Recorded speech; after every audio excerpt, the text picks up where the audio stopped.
A platform built on private conversations and closed communities is now asking users to scan their faces and hand over government IDs. But somehow, that's not even the worst part. Discord started as a simple voice chat app for gamers. Less than a decade later, it's become the default hangout spot for over 200 million people every month. Today, global brands are quietly paying server owners to promote products inside their communities, while some of the biggest creators on the planet are building massive servers to interact with hundreds of thousands of fans directly. At one point, Discord was even valued at $15 billion. But in 2026, Discord made a mistake that shattered its credibility overnight. Over the past few days, a chain reaction of events has exposed a consistent pattern of misleading lies and corporate greed. And just a few hours ago, they put out an announcement about some big upcoming changes to Discord that they may as well have just announced they're shutting down. The fallout has already pushed thousands of users to leave the platform due to concerns about the privacy and security of their data. But this recent controversy is only the tip of the iceberg, and when you zoom out, a far more disturbing picture begins to appear. Apart from the growing questions about how Discord manages its user data, governments have accused the platform of leaving underage users exposed to and violent content, and allowing extremist hate groups to use its platform. Before white supremacists, neo-Nazis, and white nationalists marched in Charlottesville, Virginia in August, they were organizing behind a computer screen.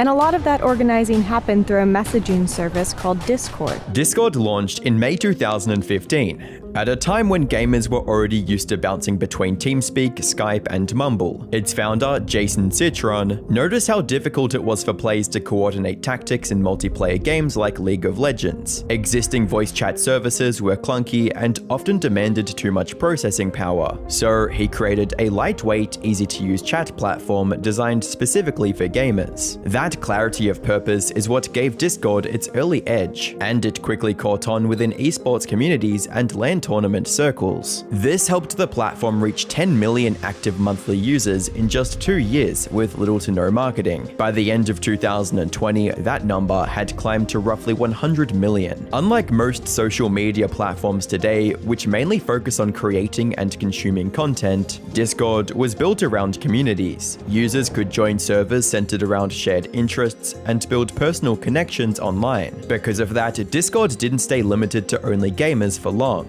Streamers and YouTubers started using the app to interact with fans. Soon, even professionals across different industries started networking and collaborating inside private servers. As of 2026, the platform attracts more than 250 million users every month, making it one of the most used social platforms across the world. But that rapid growth was about to become Discord's biggest liability. For most of its rise into the mainstream, Discord managed to stay out of public scandals, especially compared to companies like Meta and X. But while the headlines were focused somewhere else, Discord has been dealing with problems it hoped no one else would notice. For instance, in order to monetize on its large user base, Discord launched the Nitro subscription in 2017, which gives paid users a set of premium features like app customization and a larger upload limit. On paper, it was a straightforward monetization strategy, but in practice, it became one of Discord's first major sources of backlash. Over time, users began complaining that canceling Nitro was unnecessarily complicated. By December 2024, these complaints escalated into a class action lawsuit accusing the company of making the subscription deliberately difficult to cancel. On the surface, it may seem like a minor issue, but small deceptive tactics like this are often an indicator of how a company sees the people who use its platform. And when you look a little closer at Discord's journey, these warning signs feel genuinely concerning. In 2018, the company announced a major funding round that included investment from Tencent, which is one of the largest tech conglomerates in China. For some context, Tencent has well-documented ties to the Chinese government, with a controversial history involving large-scale data collection and surveillance practices. So, for a platform built on private conversations and closed communities, even the perception of influence from giants like Tencent is enough to unsettle users. But the Tencent investment wasn't the only red flag in Discord's history. Before creating Discord, Jason Citron launched a mobile gaming network in 2009 called OpenFaint. The app allowed mobile players to track achievements, compare high scores, and challenge friends across different games. In many ways, it was the same core concept he would later expand on with Discord. However, the similarities went beyond just sharing a community-driven model. Just 2 years later in 2011, OpenFaint was hit with a class action lawsuit. The company was accused of collecting users' personal information, including browsing history, activity across other apps, and even GPS location data without permission. All this information was then allegedly sold to third-party marketing agencies. Despite the controversy, Jason managed to sell OpenFaint for almost $100 million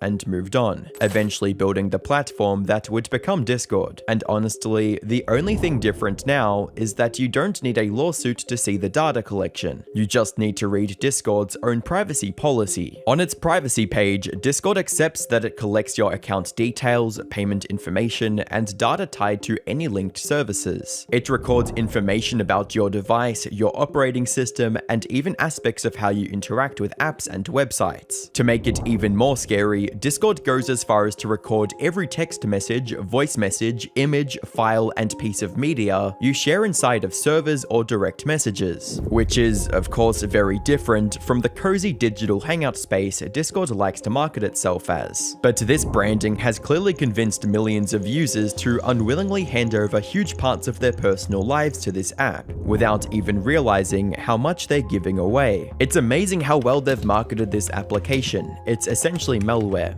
I'm amazed how mainstream it's become, staggering when you think what it actually is collecting. Like most tech companies, Discord claims to collect all of this data to, quote, improve its services and make the platform safe for its users. But looking at the track record, it might actually be one of the worst platforms when it comes to protecting its customers. Over the years, Discord has been a favorite of extremist and hate communities to reach a wider audience and promote their propaganda. A research article published in 2021 found several dozen servers directly connected to white supremacist, neo-Nazi, and other extremist groups. Researchers found that these groups use the platform to radicalize and recruit new members. For instance, in 2020, a journalist found multiple active Boogaloo servers on Discord. For those who don't know, Boogaloo is an extremist anti-government movement that wants to start a second American Civil War. In some extreme cases, the consequences of such groups being able to easily communicate on social platforms have led to horrific tragedies. In 2017, some white supremacists, neo-Nazis, and members of other alt-right movements organized the Unite the Right rally to promote their degenerate ideologies. The rally eventually ended when a white supremacist member injured more than 30 people and unalived a 32-year-old woman by ramming his car into a crowd of counter-protesters. Later, when investigators looked into the incident, they found that the entire rally had been planned and organized on a Discord server, where they even talked about how they'd attack and the counter-protesters. Unsurprisingly, Discord immediately deleted these servers once they were exposed. But the problem is that many of them were exposed by journalists and investigators first, which makes you question how effective Discord's own moderation systems really are. On top of that, shutting down the servers doesn't really prevent these disgusting criminals from using the platform again. But if extremist networks slipping through the cracks isn't disturbing enough, there are also predators lurking on Discord who face no problem in exploiting underage users. In 2024, Discord and its CEO submitted a written testimony to the US Senate claiming Discord has a zero-tolerance policy for content or conduct that endangers or sexualizes children. Our community guidelines prohibit CSAM and child sexualization. We do not allow CSAM on Discord, including AI-generated, photorealistic CSAM. But the thing is, when law firms openly advertise services to help families file lawsuits against Discord over allegations of child exploitation, it makes you wonder how serious this zero-tolerance policy is. In fact, YouTuber No Text to Speech recently made a really detailed video talking about the CSAM problem on Discord. He found multiple servers where underage users were literally selling their private images directly to PDF files. To make it even worse, servers and accounts that are run by predators and sell CSAM can run paid promotions to attract buyers. there's a website called Discadia, but if you search for something as simple as 13-17 talking about an age range, you can see this is the first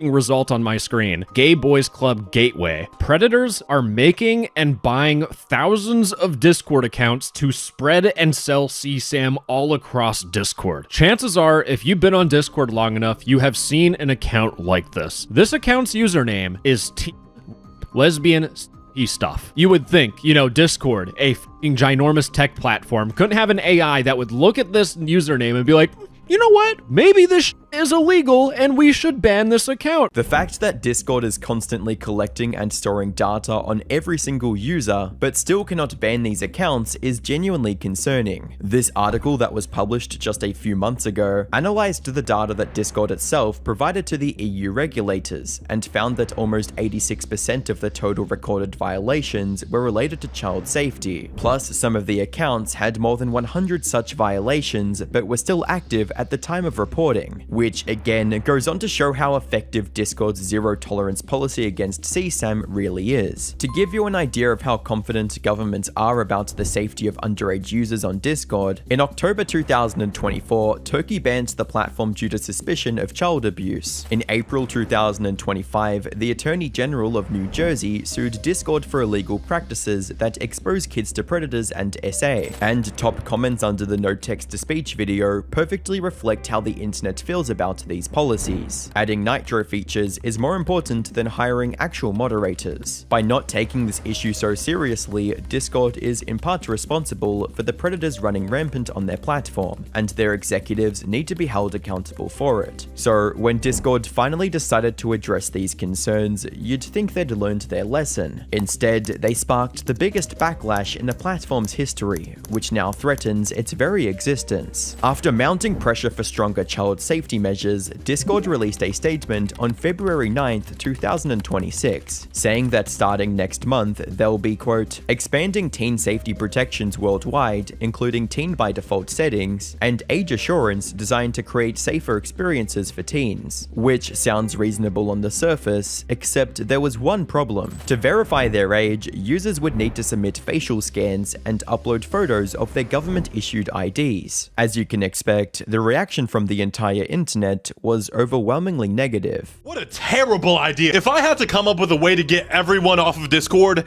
this is what I would come up with. F you, Discord. I'm not trusting you with my effing ID. My account has been around for 8 years. Am I seriously going to have to scan my face to prove I'm an adult? What, do they think I joined when I was 4 to 9 years old? What a shitty decision. The outrage got even worse when some people resurfaced an incident from September 2025 when a data breach exposed ID photos of more than 70,000 Discord users. When users demanded answers, Discord dodged responsibility entirely, blaming a third-party vendor instead of addressing the breach directly. So months later, when they shamelessly started asking everyone to submit their ID, it's no surprise that people straight up refused, and many users have decided to leave the platform altogether. Sorry if my options are upload government ID or cancel subscription. The choice is obvious. I'd rather redo everything I have on Discord than consent to facial scans or send my photo ID to a company that can't be trusted with people's info. Your assurances mean nothing when you have proven time and again that you are not trustworthy. The backlash was so severe that Discord was forced to backpedal within 24 hours. The very next day, Discord was forced to release a lengthy press release trying to calm the outrage, backtracking on their original announcement and clarifying that, quote, Discord is not requiring everyone to complete a face scan or upload an ID to use Discord. The vast majority of people can continue using Discord exactly as they do today, without ever being asked to confirm their age. They explained that for most users, age will be confirmed by using user data they already have and running it through AI age prediction technology. To reassure people about that data breach in September, they have also revealed that they changed their third-party vendor. And if a user is ever required to do a facial scan or upload ID, Discord claimed that the data will remain on the user's device and will not be sent to the third-party vendor. But in this desperate attempt of doing damage control, Discord ended up digging its grave even deeper. At first, users criticized the approach to go with AI verification, considering how messy it has been for other platforms like Roblox. When people dug deeper into Discord's age prediction technology, they discovered the company's new third-party vendor was Persona, a US-based identity verification company. And a quick glance at Persona's privacy policy revealed something troubling. The company does in fact collect personal information from users, including government documents, which means Discord had, once again, lied to its users about how their data would be handled. But even that wasn't the worst part of the story. In 2025, Persona received a massive investment from Palantir, which is a powerful data analytics company co-founded by Peter Thiel. And apart from being in the Epstein files, Peter Thiel has received a lot of criticism for his close links with the US government. Experts also believe that his company Palantir provides the government and law enforcement agencies with vast amounts of user data and surveillance tools designed to monitor and target political opponents. Naturally, these new details only added fuel to the public outrage. Great, well, I'm deleting my Discord account. F anything that has Peter Thiel a part of it. Anything connected to Peter Thiel can immediately F off forever. I don't even necessarily have a problem with age verification, but surely there's a less awful way to implement it, one which does not involve Thiel. To avoid more criticism, Discord quietly ended its partnership with Persona on February 14th, but it barely did anything to calm the community down. For now, the story is still developing, and how it ends is entirely in Discord's hands. Whatever the company chooses to do in the coming weeks will show how it wants to treat millions of users moving forwards. Unfortunately, it's unlikely that even with such intense outrage, a company as big as Discord will face any long-term consequences. But after seeing it mislead the community and repeatedly fail to protect its users, do we really want to give it another chance? But Discord is not the only beloved platform that started turning against the people that built it.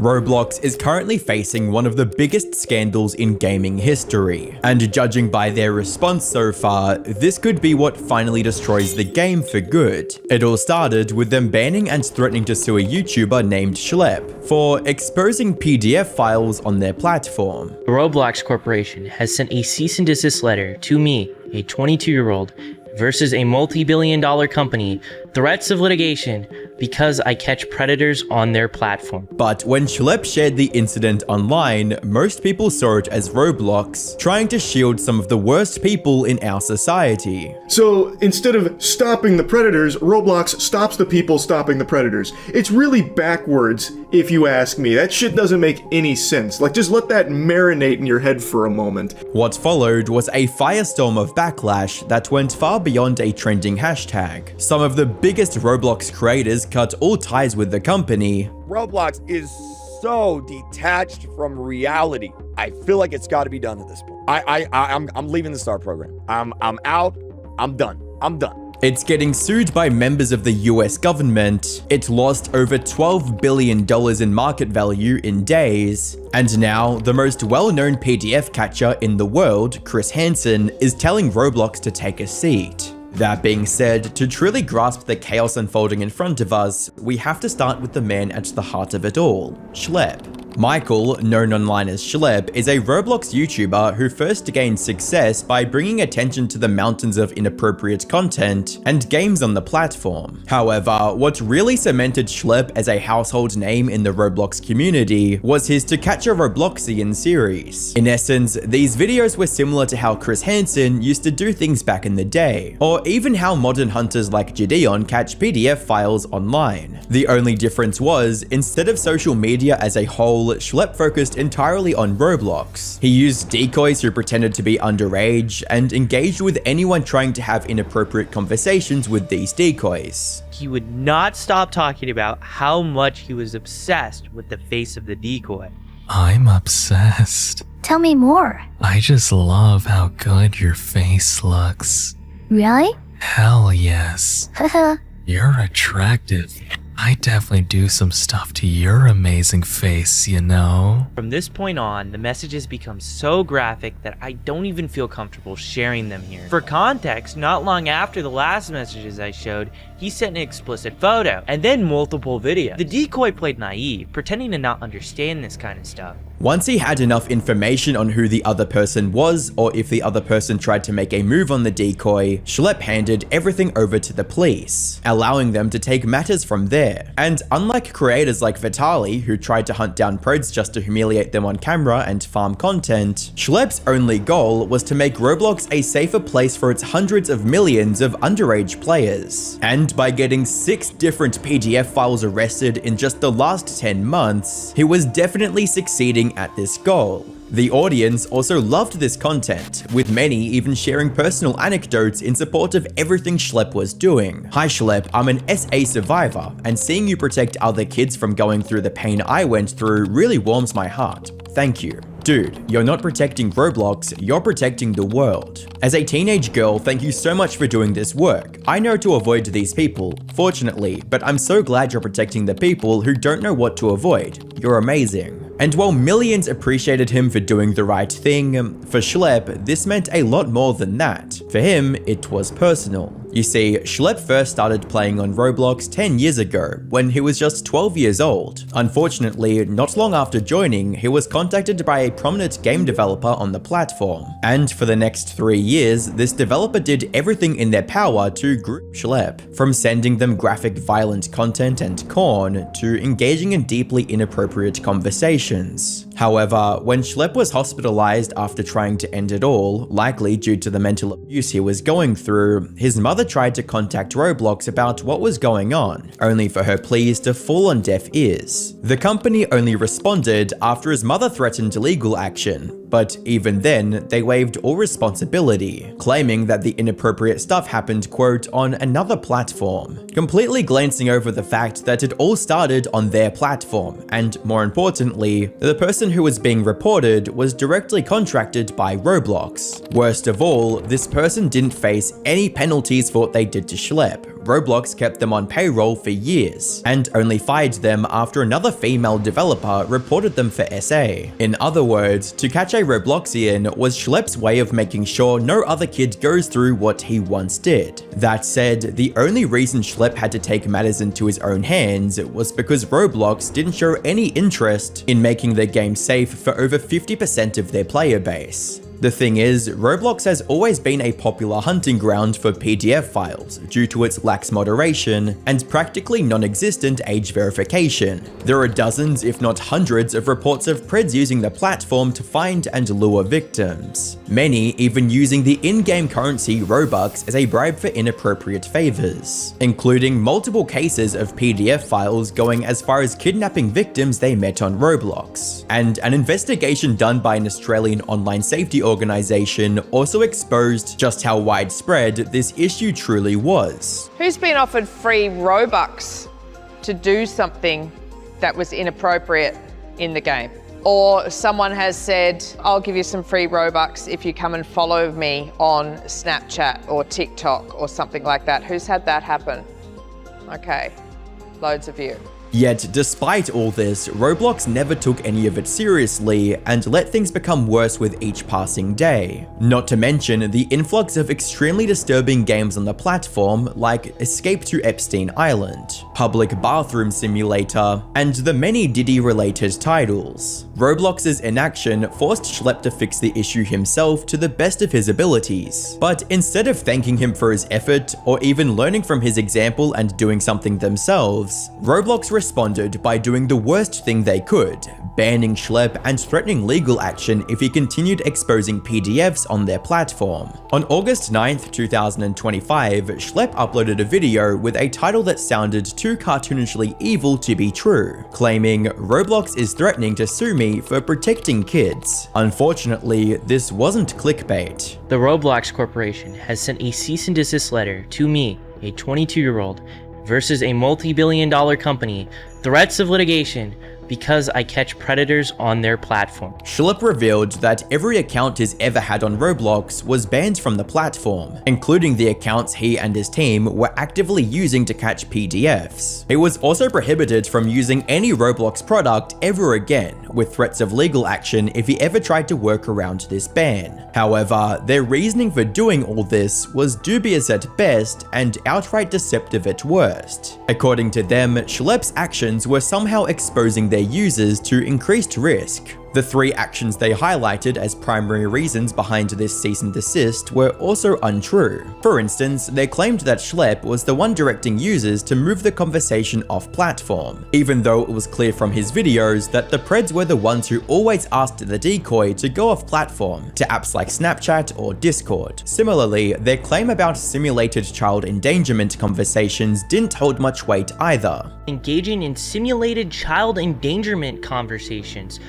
What? So one of the fundamental bases of predator catching is that you cannot talk sexually to predators. Predators are supposed to be the ones talking sexually to you. If you talk sexually to predators like straight off the get-go, that's entrapment. That is literally what entrapment is. We almost always play a naive kid who doesn't know anything about this stuff, so they teach us about this stuff. If you've watched these videos, you know how the chats are going. Worst of all, the company claimed that Schlepp didn't use the right channels to report these PDFs before going to the authorities, disregarding the fact that he always shared the same chat logs with Roblox as he did to the police. The only difference is the police actually took action, while Roblox ignored his reports altogether. Tell me the right outlets. I have been trying to figure this out for like a year now. We go to roblox.com/support, submit a moderation ticket, and then fill out the prompt with all the information regarding our arrest and give you guys the same Google Drive that we give to the cops. And in a lot of instances, Roblox won't even ban after we reach out to them regarding felony arrest. The only time Roblox actually banned the perpetrators was long after Schlepp's video featuring them received millions of views. Now, one could argue that Roblox didn't respond to his reports simply because they don't have the capacity to review the tens of thousands of reports they receive each day, though they would if they actually cared about keeping their platform safe. But giving them the benefit of the doubt still doesn't change the fact that, in one instance, Schlepp even tagged the company's CEO directly on Twitter, and instead of any acknowledgement, he was blocked. Last time I tweeted at Roblox's CEO, it was about a predator we had arrested. Roblox ignored it until Gideon and I made videos. Then they banned him, only for him to return. I sent proof of him talking about the video I made on him in a voice chat game on Roblox. Mind you, the same game a 10-year-old was abducted through weeks from this taking place. I replied to one of the CEO's posts about this, and he blocked me. Getting back to his ban, it's unclear why anyone at Roblox thought it would be a good idea. What is clear, however, was that none of them expected the sheer scale of backlash they would receive in response. Schlepp's video announcing the ban went viral almost immediately, amassing over 4.5 million views in less than 2 weeks. More importantly, the topic got picked up by some of the biggest creators on YouTube, almost all of whom were in full support of Schlepp. It's pretty odd considering Roblox willingly turns a blind eye to the plague on their platform, but will laser focus, dial in, and fucking call in like the asteroid that wiped out the dinosaurs in order to try and wipe out people like Schlepp that try and stop the predators themselves.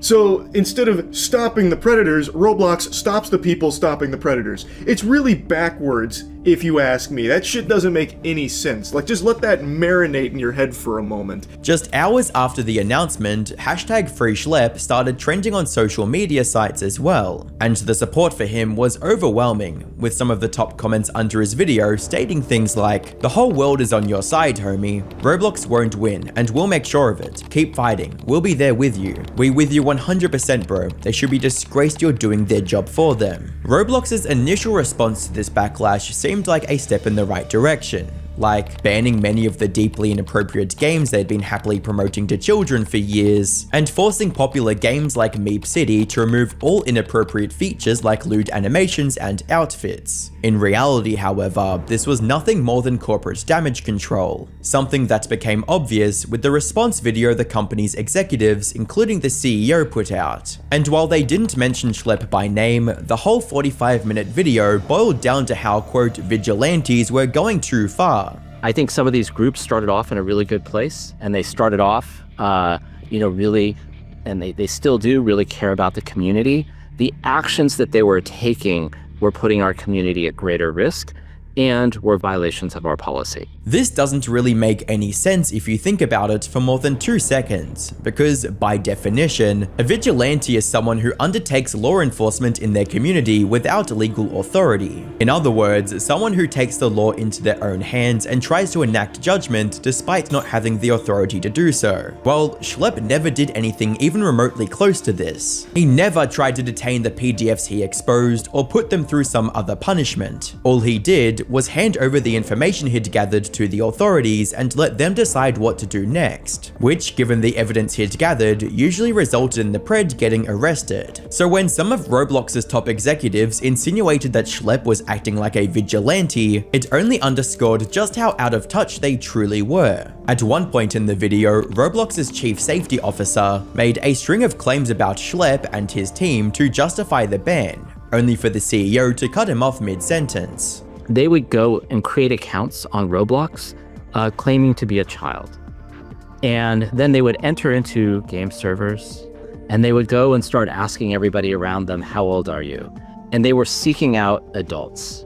If you said that you were 12 or you said you were 7, they would just move on. But if you said that you were 25, then they would start engaging in conversations and they would try and use those conversations to simulate. Matt, is this anecdotal? Because I know we have chat logs for all chat on Roblox and historical records. Are you able to kind of take a look at this? The way CEO David Baszucki interrupted and derailed the conversation was quite suspicious, almost as if he realized the CSO was making things up and didn't want to hand the internet any more ammunition. Here's the thing, however, if the company's track record is anything to go by, they likely would have stuck with their decision to ban Schlepp and moved on like nothing ever happened. No amount of online backlash would have made them budge. In a statement released on August 13th, they even insinuated that PDF catchers like Schlepp were somehow just as bad as the Preds. Fortunately, the story of Schlepp's ban became international news, allowing it to reach people who can actually hold Roblox and its management accountable. On August 15th, 2025, Louisiana Attorney General Liz Murrill filed a lawsuit against the company for knowingly endangering the well-being of its younger player base. This hits the company where it mattered the most, their wallets. The news of this lawsuit was followed up by a historic crash in Roblox stock, wiping off over $12 billion from its market valuation. And this was only after the lawsuit was announced. It's not hard to imagine Roblox losing a lot more if the lawsuit goes through and succeeds. That said, the Louisiana lawsuit was only the beginning of Roblox's troubles, because the same day, Schlepp announced the law firms he'd partnered with to file a counterclaim against Roblox. These are Steiner Gold, Greico and Hensley, and Milberg, Coleman, Bryson, Phillips, Grossman, both of which have successfully represented victims of Jeffrey Epstein in the past. And if that wasn't bad enough, world-renowned PDF catcher and grifter Chris Hansen announced his upcoming documentary on Roblox a day later on August 16. You may have heard that my streaming crime network, True Blue, and I are investigating the exploitation of children on the popular gaming platform Roblox. Well, it's absolutely true, and we're deep into it. I've already interviewed law enforcement investigators and victims of this horrible activity.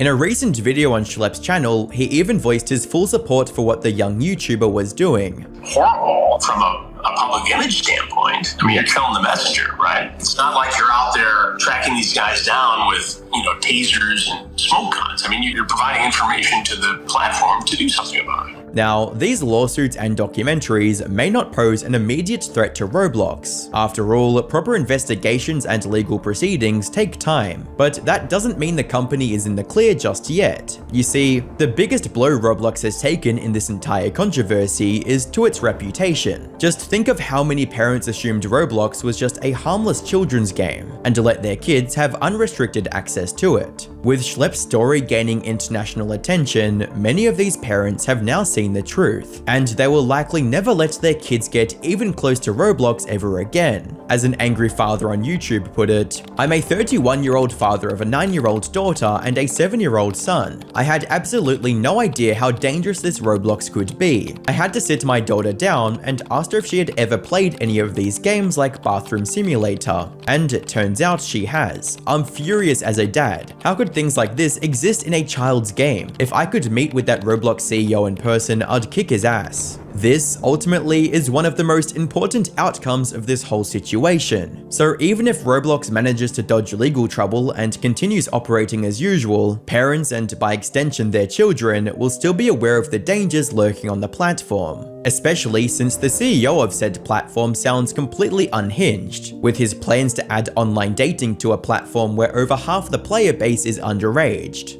Given Roblox's history with how many cases, numerous cases there have been of adults preying on children through Roblox, to now try and cater Roblox to be a dating site for adults sounds like a recipe for disaster. A petition to remove this CEO has received over 212,000 signatures in less than 2 weeks. And maybe new leadership could save Roblox. But right now, it's racing towards a downfall it fully deserves. And when a company ignores its own community for long enough, the backlash can start looking inevitable. In a world of soulless corporations pretending to care about users for profit, Duolingo managed to become the ideal example of how a billion-dollar company should build a genuine connection with their users. From expertly marketing their mascot Duo the Owl with relatable memes, to having a mission of making the world a better place, Duolingo has always had a place in the heart of its users. Unfortunately, one out-of-touch decision has completely derailed the relationship and forced many of their most dedicated users to quit using the app entirely. Should I kill my streak over this AI BS? To make matters worse, their uncanny response to the situation only pushed fans further away and strengthens the notion that they didn't really understand their users. Hello world, I'm a part of Duolingo's social team, and it's time you all learn the truth. Enough is enough. If you have seen this video, I'll know my plan has worked. I've had it with the CEOs and those in power. It is time we show them who's in charge. Duolingo is one of those companies that seems capable of doing the impossible. Not only did they turn a free product into a profitable business worth over $20 billion, but they also managed to do it while staying true to the values the company was founded on. However, getting to that level of success wouldn't have been possible without a seemingly unshakable connection with their users. For those unfamiliar with Duolingo, it's a language learning app that uses game-like mechanics to keep users engaged and assists them at achieving fluency in a given language. The app's bright colors, leaderboards, streaks, and the iconic mascot Duo the Owl are all surface-level hooks designed to keep users coming back to all the lessons. According to their website, Duolingo's mission is to create a free language education alternative available to everyone. This mission was so compelling that even before Duolingo's launch in late 2012, the app had over 500,000 users on their wait list. By the end of the following year, that number had grown to over 5 million users. While being completely free was enough to bring in users, it wouldn't be enough to keep the company in business long term. This problem pushed Duolingo's founders, Louis von Ahn and Severin Hacker, to find alternative ways to generate revenue beyond charging users upfront. Louis already had experience monetizing a free product when he created the website security service CAPTCHA, but doing the same with a language learning product wouldn't be as easy. From experimenting with the ideas of selling user-made translations to including ads after lessons, Duolingo's founders spent the first 5 years of the company's existence searching for a way to generate sustainable cash flow from their users. Since they couldn't monetize Duolingo right away, the developers focused exclusively on improving the user experience and quality of lessons to maximize the time users spent engaging with the app. And that's not paid user retention, that's just free. We were not making any money. For the first 5 years of Duolingo, we made $0. Like, we were not making any money. And because we were not making any money, we also weren't spending any money on marketing. So there was kind of nothing to do. We weren't spending any money on marketing, so there was not much to do there. We weren't making any money, so there was not much to do in terms of like working on the monetization of Duolingo or anything like that. The only things we could work on are teach better and keep people engaged. And so that's all we did. So 5 years, we simply made the product stickier and stickier. And it really made a big difference. While improving the Duolingo Duolingo experience required continuous modifications, the development team didn't know or couldn't pinpoint which changes were making things enticing for users versus simply driving retention metrics. Two things were happening. Number one, we would add the screen and we couldn't tell if the thing was better or not because we would see that the metrics were like either kind of flat, but if they were flat, we always found an explanation like, oh, it's because this week is Thanksgiving or whatever it is. And that's why normally we would have gone down. But because we added the screen, we didn't go down or something like that, like whatever. It just couldn't tell if things were actually helping or not. And in addition to that, we couldn't tell which idea was good and which wasn't because we're like, well, if we couldn't tell if that was a good thing or not, we, I don't know, was that a good idea or not? And so at some point it occurred to us, you know what, we should actually run one A/B test and figure out if that thing was actually good. I remember we ran a test. I don't remember exactly what the feature was, but I remember there were like 4 options and each one of us bet on which the option was going to be best. And we thought of ourselves as very good product people. And it turned out none of us were right. From then on, changes to Duolingo were almost exclusively done through rigorous testing paired with user feedback. This feedback loop of testing features to identify and modify user metrics eventually gave rise to some of Duolingo's gamified components like XP, hearts, and leaderboards. The most important feature to come out of this testing cycle was the streak system. Every day users complete their lessons, they're congratulated by the app's mascot Duo and have their streak count go up by 1 day. This naturally kept users invested in returning to the app, but it was the developers handling the notifications that reminded users of their streak that really got them hooked, with notifications like, "Hi, it's Duo, make your screen time count, take a quick Japanese lesson now," and "Hi, I miss you, do you want to practice your Spanish today?" Like a friend or tutor trying to get you to study more, Duo the Owl built an emotional connection with users and gently nudged users to return to the app. However, these notifications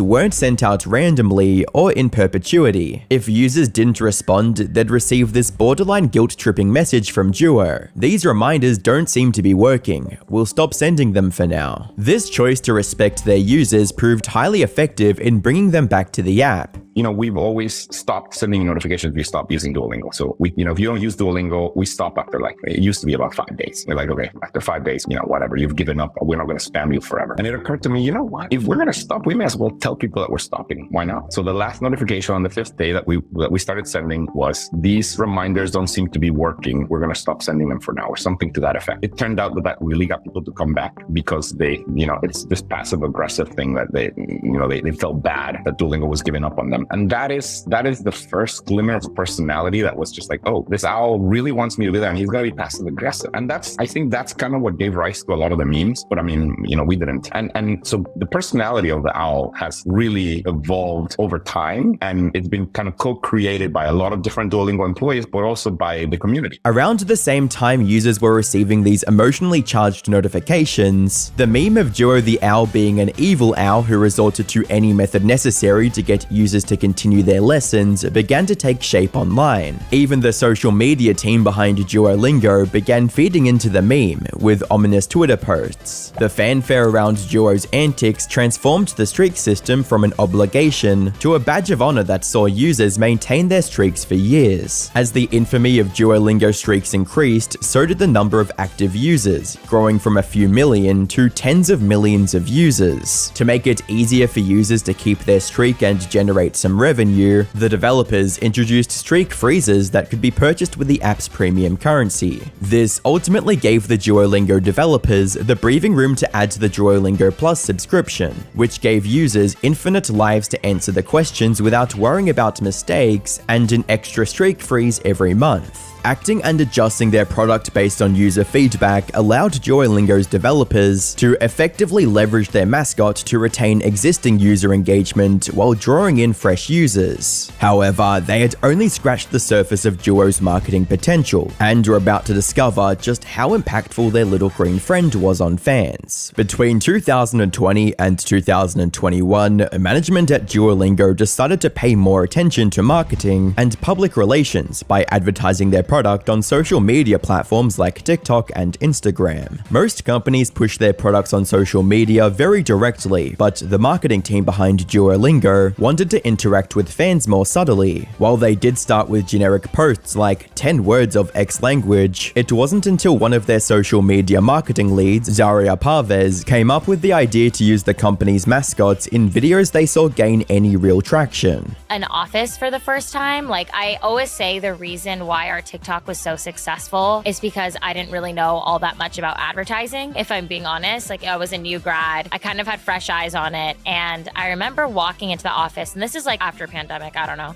But when the office opened for the first time and things were coming back to normal, and I walk into the office and there was this big green owl, which is the suit we all know and love today, just sitting in the corner. And I was like, that is so freaking weird. Like, why is it just there? No one's reacting, whatever. And at the time, it was just meant for like people team stuff where they go to recruiting events and then the owl pops up. And I was like, what if I just like, and I love TikTok on my own. Like, I was already consuming it. And I was like, what if I just make like a funny piece of content off of this? And it was nothing crazy risky. It was nothing like, I would say to the extent of what you may see Duo's TikTok do today, but it was just different. It was unexpected and no brand was doing it yet. And I think that was kind of our insight in. It was like these small human moments that I think has made our TikTok kind of blow up. Zaria already had experience with what made viral content on TikTok, and did her best to integrate that with Duo's pre-existing meme status online. With every viral post, interest in Duo, and by extension Duolingo, increased exponentially.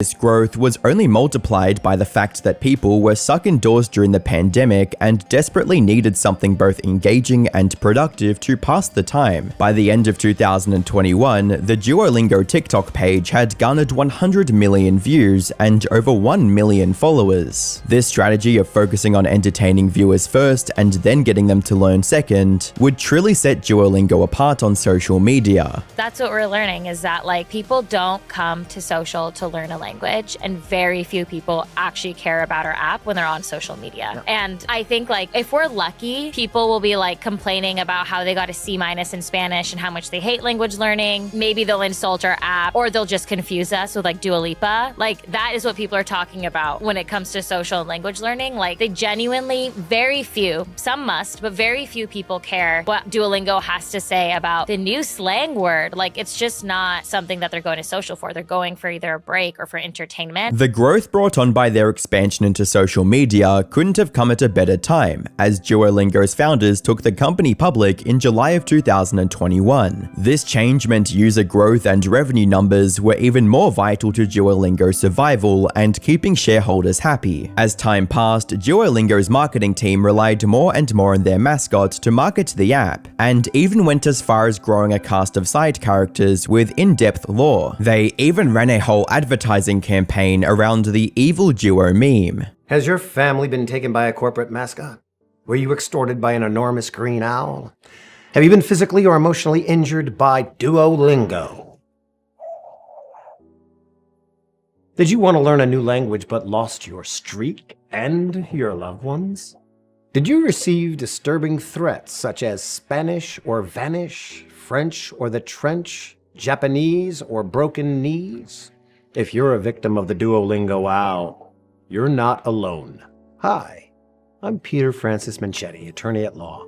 Over the past decade, I've recovered 537 family members, friends, and precious pets from Duo. Now let me and my elite team of legal professionals at Manchetti & Sons LLC fight for you. Learning a new language was supposed to be fun and easy.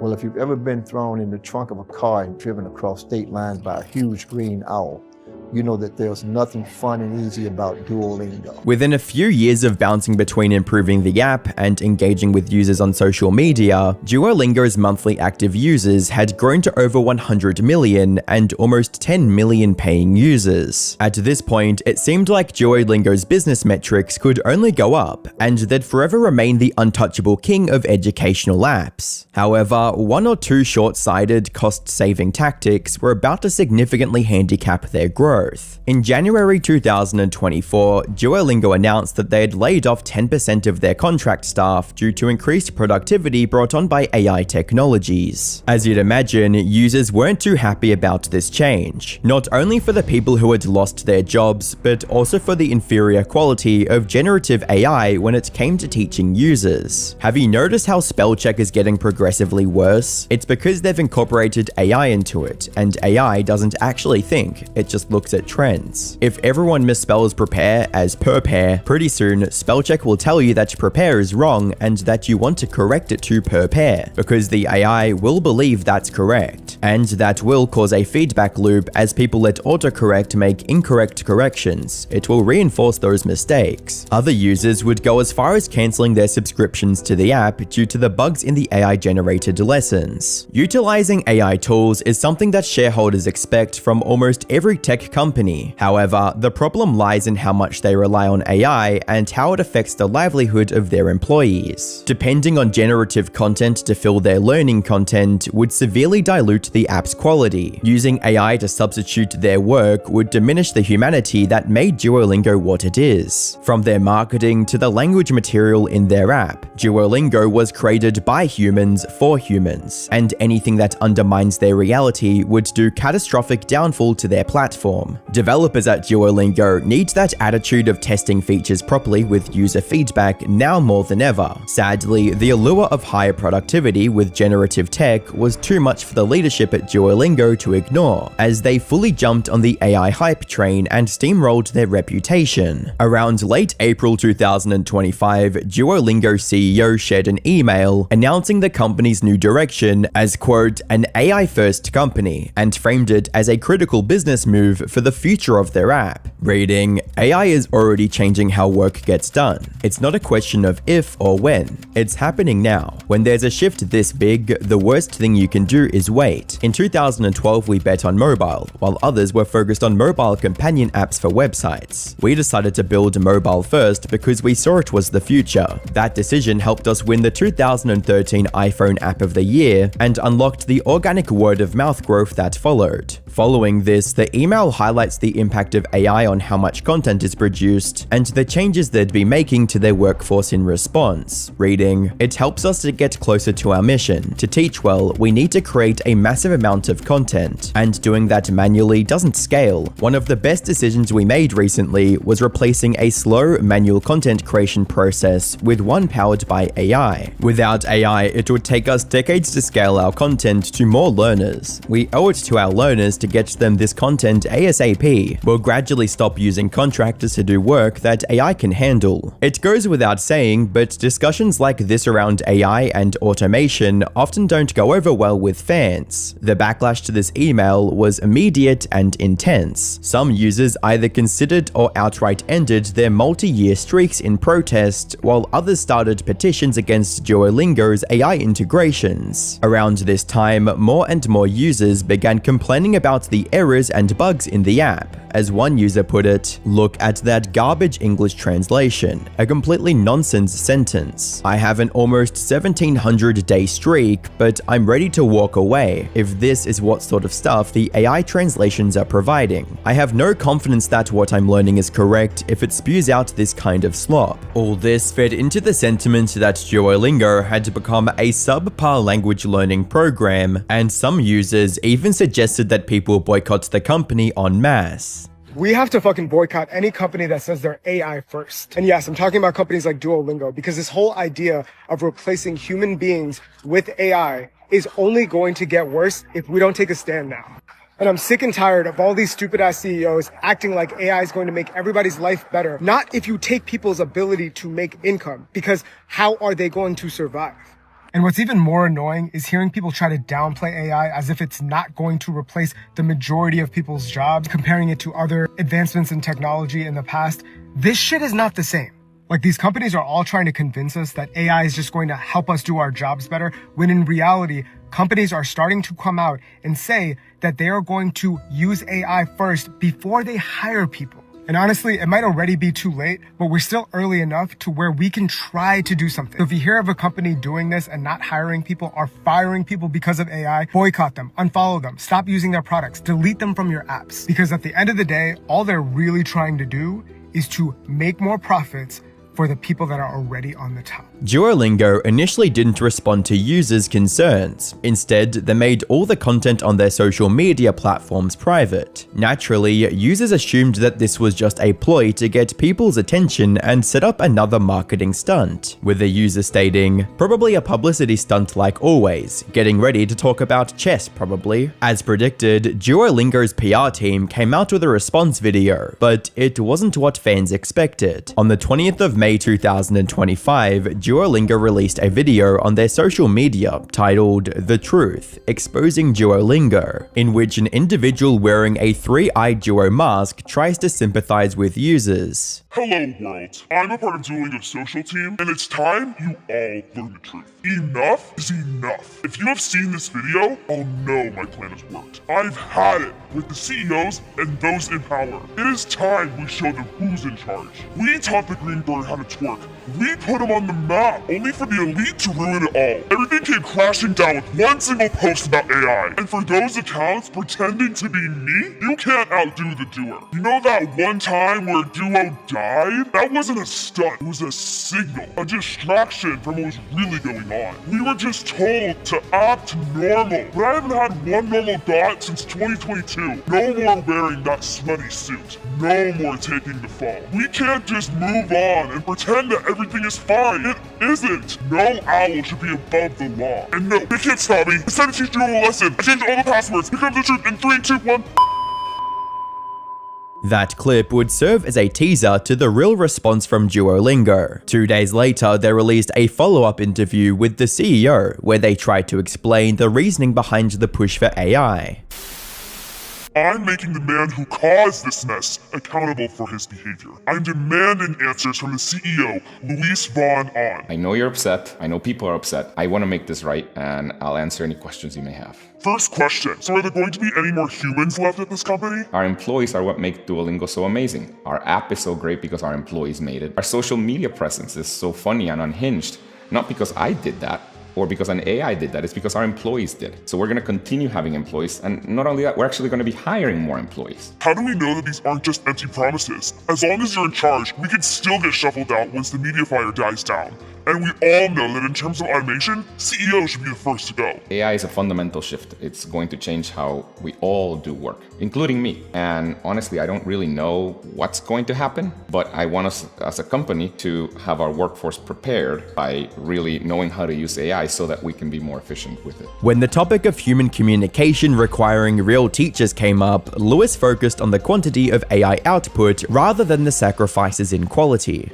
Learning a foreign language is literally about human connection. How is that even possible with AI first? Yes, language is about human connection, and it's about people. And this is the thing about AI. AI will allow us to reach more people and to teach more people. I mean, for example, it took us about 10 years to develop the first 100 courses on Duolingo, and now in under a year, with the help of AI and of course with humans reviewing all the work, we were able to release another 100 courses in less than a year. So do you regret posting this memo on LinkedIn? Honestly, I think I messed up sending that email. What we're trying to do is empower our own employees to be able to achieve more and be able to have way more content to teach better, and reach more people, all with the help of AI. I guess you could have your TikTok back for now. And what about our Instagram? I'll consider it. And you can keep your LinkedIn. That shit's problematic. You can take this PR stunt one of two ways. Either you believe Luis and Duolingo's statements when it comes to AI, or you can view this as a means of sidestepping the drama by playing into it. Either way, fans were unwilling to forget what happened and started spreading this message on Duolingo's recent TikTok, with comments reading, "Everyone listen up. Starting from today, we're gonna start ignoring Duolingo. We will not like the video it posts or view it. Basically, we will ignore Duo. On everybody's soul, we ignoring Duo. Copy this and share this to every Duo-related video." Many users even became suspicious of Duolingo's recent social media posts and began labeling them as being made with AI. While the company's social media side wasn't responsible for the AI business direction, they would have to deal with its fallout. All the questions, outrage, and backlash would be directed at at that specific side of the company, and any issues forwarded to the other departments would be mostly ignored. The only damage this controversy did to the company as a whole was with a dip in their stock price. However, looking at the stock's growth in the months prior, and it seems that dip is only a small loss to the shareholders. Considering Duolingo's history of testing and modifying features, it's only a matter of time before they iron out most of the recent technical bugs. However, the same can't be said for the recent AI components. Mistranslations and unnatural dialogue are AI's most significant weaknesses on the app. If the development team relies too much on generated translations, then the overall quality and effectiveness of the app will suffer. Couple this with the growing negative sentiments towards their social media platforms, and it appears as though users might start looking for a different app to continue their language learning journey. In a way, Duo the Owl collectively embodies all of Duolingo's employees and their trust with users. Once the thought of AI replacing said employees came into the picture, it felt as if parts of Duo were being replaced with something artificial for profit. Not just that, but the hardworking individuals behind Duolingo could be put out of work. Right now, the decision makers at Duolingo are stuck between two difficult choices. One, scale back the AI features to reduce backlash and to rebuild confidence in their product, or two, continue pushing for more AI features and risk alienating their users. Regardless of what option they choose, we can only hope they don't kill Duolingo for real this time. But sometimes the downfall is not about one bad policy.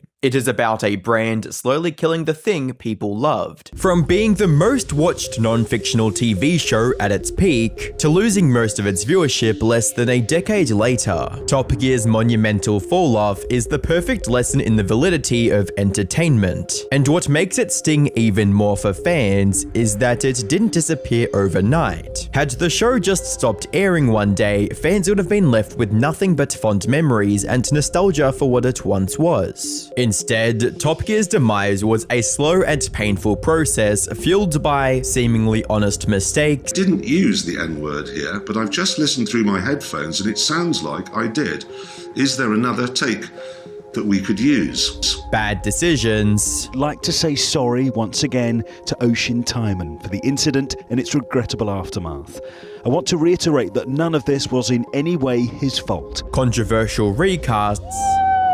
Stop, please stop. And the thing that put the figurative final nail in the coffin, a tragedy that no one saw coming. Someone say there's been a real accident here, the car's upside down. So I ran to the window, looked out, and he wasn't moving, so I thought he was dead. Though to fully grasp the tragedy of Top Gear, we have to understand what made it popular in the first place. You get a go with these things, suddenly you start to feel just how much power they have got to give.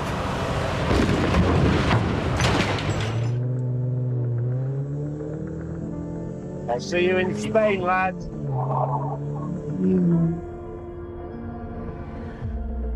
Patient to hospital.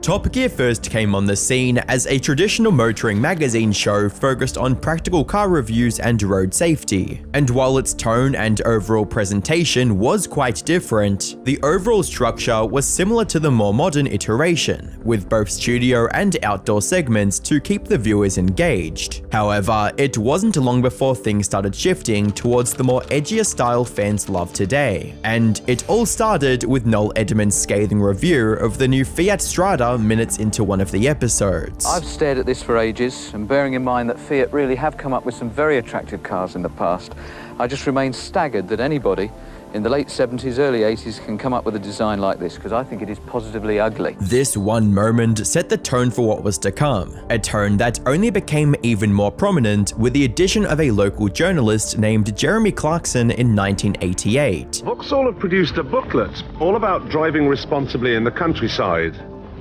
Unfortunately, I never read it. But even then, the show didn't become what it is known for today until 2003, when a cancellation and a revival later, James May replaced Jason Dorr to join Jeremy Clarkson and Richard Hammond, finally creating the iconic trio that became the face of Top Gear for the next 2 decades. Together, the three propelled Top Gear to heights the BBC XX never thought was possible. Now, there were 2 primary contributing factors to this popularity, the first of which was was the overall production value of the show, which became a self-fulfilling prophecy. As the show grew in popularity, the network felt more confident in giving it more budget. This, in turn, increased the insanity of the stunts shown on screen, boosting the show's viewership. Rinse and repeat. However, while the stunts were cool, they wouldn't have been able to keep the show going for very long, which is where the second and arguably the most crucial part of Top Gear shined: the team chemistry. Saying that Jeremy, James, and Richard knew how to banter and play off each other would be a huge understatement. Well, as it turns out, very, because all you did all day was shout at Jeremy. And all I wanted to do all day was stick a screwdriver in the side of his head. The three were a delight to watch, regardless of what they were actually doing. This made the viewers watch every single episode all the way through, even if they didn't have much interest in the exact topics the trio was going to cover. The same went for the international audience, many of whom just tuned in to see Jeremy, James, and Richard do something crazy for an hour. A comment on YouTube summarizes this perfectly, writing, "Top Gear, in its prime, wasn't a car show. It was a show about three mates who happened to like cars. They could have made it about trains, bikes, or anything else. It was Jeremy, James, and Richard who made the show, as they were so good individually, but perfect as a group." All this, combined with the trio's genuine passion and love for cars, allowed Top Gear to become one of the most viewed non-fictional TV shows on the planet. According to some estimates, at its peak, Top Gear was pulling in as many as 350 million viewers globally. The show transcended the small screen and became a part of pop culture as a whole, as evident from the countless memes that spawned from it. This is not to say Top Gear was perfect in every way without any controversies. It was far from it. In fact, it was the rowdy personality of the trio and their constant attempts to one-up each other that often led to backlash from viewers. Like in 2014 when the crew traveled to Argentina to film their new special. However, while they were in the country, people there discovered that one of the car's license numbers read H982FKL. It seemed like just a random number to most international viewers, but many Argentinians saw it as a reference to the 1982 Falklands War that Argentina lost to the UK. The backlash for this was immense and immediate. Some even threw small rocks at the car as they drove by, eventually forcing the trio to jump ship and escape Argentina while leaving their cars behind. The crew and BBC stayed adamant that this number was nothing more than a coincidence, but that did little to quell the anger. For many other shows, a controversy on this scale would have been a death sentence. But for Top Gear, a show that was generating an annual revenue of over £150 million, or about $202 million in today's money, for BBC, a cancellation was out of the question. Unfortunately, it wasn't long before the network came under fire once again, this time for the actions of one of Top Gear's leads, Jeremy Clarkson. In July 2014, UK's Office of Communications investigated Top Gear's Burma special and found the show guilty of breaching broadcasting rules. The main issue they found was with Jeremy's language in one of the scenes, where he saw a man crossing the bridge the production had just built and said that there was, quote, a slope on it. That is a proud moment.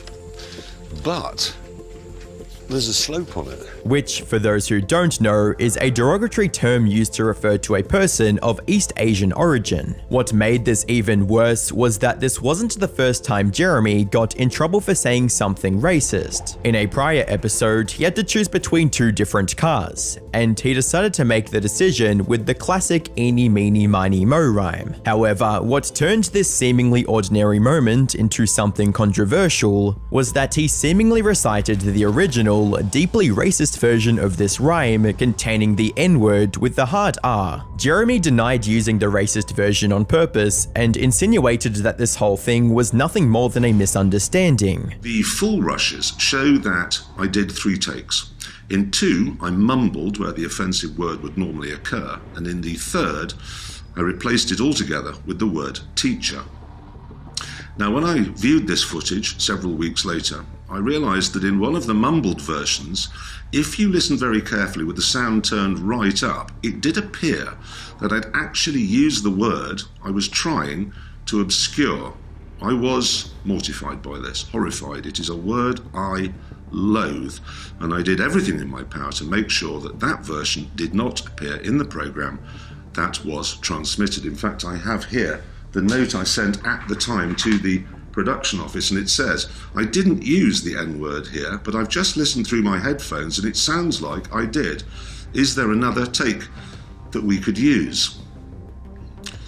Please be assured I did everything in my power to not use that word. Other than the backlash from viewers at the time and him having to apologize, this incident didn't cause any long-term damage to his career or reputation. However, the discovery of the slope comment put the original incident into a new light as well. After all, if he had no trouble being so casually racist towards Asians, what was stopping him from doing the same towards black people? These violations resulted in the BBC giving him a final warning. Any further violations were going to result in severe penalties. His co-host James May, however, decided to defend Jeremy on Twitter, stating, "Jeremy Clarkson is not a racist. He is a monumental bellend and many other things, but not a racist. I wouldn't work with one." Though this did little to soften the blow to Jeremy's and by extension Top Gear's reputation. That said, the next big controversy Jeremy got himself into made all of this seem tame in comparison. Something so egregious, it single-handedly kickstarted the destruction of the entire Top Gear show. The incident took place on March 4th, 2015,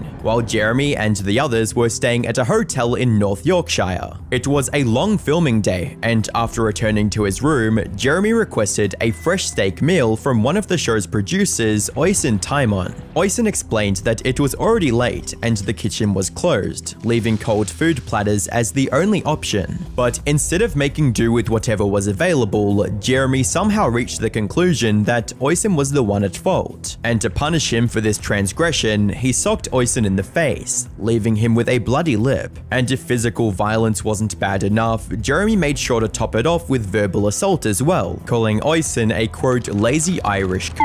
This behavior would have been completely unacceptable even if Oyson had made a major mistake, let alone for not bringing Jeremy a hot meal when that option wasn't available in the first place. Put simply, Jeremy had no one to blame but himself for the consequences that followed. And to say that he wasn't prepared for said consequences would be an understatement. Not long after receiving Oyson's complaint, the BBC halted all Top Gear production, and following an investigation, the Director General announced that Jeremy's contract would not be renewed, ending his 25-year run on the show. I've consistently said that I'll make a decision on the facts, and this morning that's what I did.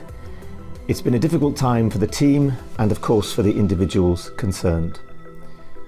What we know is that the producer Oisin Timon was indeed attacked by Jeremy Clarkson, and he was also subjected to sustained verbal abuse, using words that no one should have to endure. Physical violence accompanied by prolonged verbal abuse has crossed the line.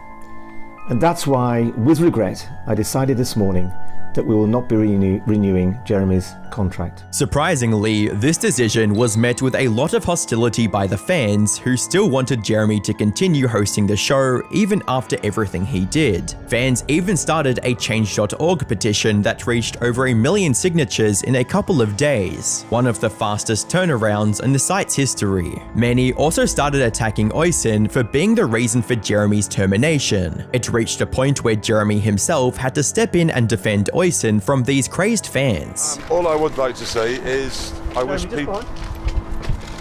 people would leave Osh alone, because none of this is his fault. And while Oyson chose to not press charges, BBC and Jeremy still had to pay up £100,000 in settlement. As for Richard and James, they admitted Jeremy's actions were wrong, but chose to stand by him regardless, and left the show on their own accord. A show that had dominated pop culture since the turn of the century was now left abandoned. BBC, of course, wasn't going to let its cash cow rot in purgatory forever. So just 3 months later, Top Gear was back, with a brand new cast of hosts. Unfortunately, this didn't turn out as well as the BBC execs might have hoped. Following Jeremy's departure, they brought in TV and radio presenter Chris Evans as the new lead. Although Chris had made several appearances on the show as a guest in the past, making him the lead was still a strange move, especially since he wasn't at all that popular with the fans and also had a reputation of being hard to work with. They also brought in American sitcom star Matt LeBlanc for some odd reason as a co-host for Chris, likely to ensure that at least one of the hosts had an existing fan base. Alongside the two, they had also hired racing experts and car enthusiasts to round up the lineup, failing to realize that what made Top Gear the juggernaut it was the friendship and chemistry of the three previous hosts, not the technical automobile content. Even if one of the new hosts had the charisma to entice audiences, the show would have found its way to bounce back. Unfortunately, that never happened,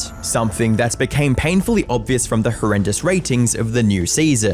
And as you might imagine, this also tanked the show's viewership into the ground, with views per episode dropping from 5.8 million for Jeremy's last episode to just 1.9 million by episode 6, the lowest it had ever been since Top Gear's relaunch in 2002. And if all that wasn't enough, even the viewers that were still watching were struggling to get behind Chris's try-hard, loudmouth presenting style, especially since it contrasted so heavily against the prior trio's calm and collected wit and humor, with one angry fan on Reddit writing, "F Chris Evans, why did they have to pick this blank as the main presenter? His voiceovers are painful on the ears. I loved how the cinematography is the same, but the voiceover by Chris Evans effing ruins it. I almost had to turn it off. He is so shit." It became clear that Chris wasn't the future of Top Gear, and sure enough, after some behind-the-scenes drama stemming from his controlling personality, he stepped down after just 6 episodes, passing the torch to Matt LeBlanc. Matt did his best with what he was given, but it ultimately wasn't enough. This problem was made worse by the fact that Amazon swooped in and made a $250 million deal with Jeremy, James, and Richard. Together, they produced the Grand Tour, which was both a commercial and critical success. And Jeremy couldn't have been happier. Because the Grand Tour has been a huge success. On a scale of 1 to 10, how thrilled are you that Top Gear is nowhere near as successful now that you're not on it? It's a hard face to pull, this one. Let me try. Top Gear needed to have a radical change just to have a chance at competing with the Grand Tour. So in 2019, BBC shuffled the cast once again and brought in 3 new faces: comedian Paddy McGuinness, former cricketer Freddie Flintoff, and race car driver Chris Harris. The general interest in Top Gear was at an all-time low by this point, so it was effectively BBC's last chance at reviving the show. And surprisingly, this new rebrand worked. While not on par with the iconic trio, the new hosts were charming enough to capture the audience's attention, and for the first time since Jeremy's departure, the show seemed like it was back on track. It even managed to retain an average of over 4 million viewers per episode. However, just as it seemed Top Gear was on its way back to the top, an unforeseen tragedy changed everything. On the 13th of December 2022, Freddie was going to drive a Morgan Freewheeler, a notoriously difficult car to control and maneuver. Freddie set off without wearing a helmet, and while driving at over 45 miles per hour, one of the car's wheels came off, resulting in the vehicle flipping several times and severely injuring Freddie in the process. He miraculously survived the crash, but his face was disfigured permanently, and the trauma from the accident causes him nightmares to this day. Following the crash, Top Gear was put on an indefinite hiatus on the 24th of March 2023, and it's remained that way ever since. Will it ever return to reclaim its throne as the world's #1 car show? Perhaps someday, eventually. After all, it would be unwise for the BBC to discard such a well-established brand in the automotive entertainment industry. But the chances of that happening anytime soon are slim to none, leaving long-term fans with a bittersweet ending to their journey with the show, at least for now. That same kind of slow brand decay also explains how a beloved gaming icon ended up feeling abandoned. What's the biggest threat to the survival of a beloved game? Is it A, an uncaring developer who's moved on to something else, B, an inattentive publisher who only cares about profits, or C, a ruthless hacker whose only objective is to cause chaos? For Little Big Planet, the answer was all three. It went from a staple of Sony's PlayStation consoles with millions of loyal fans to an abandoned mess with dead servers and no plans for a comeback. That said, to fully understand the tragedy of Little Big Planet, we first have to go back to where it all started. Little Big Planet was the brainchild of Alex Evans and Mark Healy, two of the names behind the now legendary Fable. After witnessing a sizable layoff at their company, Lionhead Studio, the two decided to leave with two more of their colleagues and form their own studio, Media Molecule, with their first title being an ambitious platformer that would go on to become Little Big Planet. However, as a ragtag group of artists and programmers, they lacked both the resources and the time to create a fully fledged game, and then simply hope that it will be a success. They needed funding fast. So after some brainstorming, they quickly put together a bare bones demo called Mr. Yellowhead in 2005, which, despite its crude graphics, had a lot of gameplay similarities with the final game. Sony immediately saw the potential in the idea, and after seeing a bit more of the game over the next 6 months, decided to publish it exclusively on their upcoming PlayStation 3 console. Little Big Planet was going to be a platform unlike any other, with a unique, timeless art style and an emphasis on player creativity and user-generated content. Sony first unveiled it to the public at the 2007 Game Developers Conference, immediately winning the hearts of thousands who couldn't wait to get their hands on the game.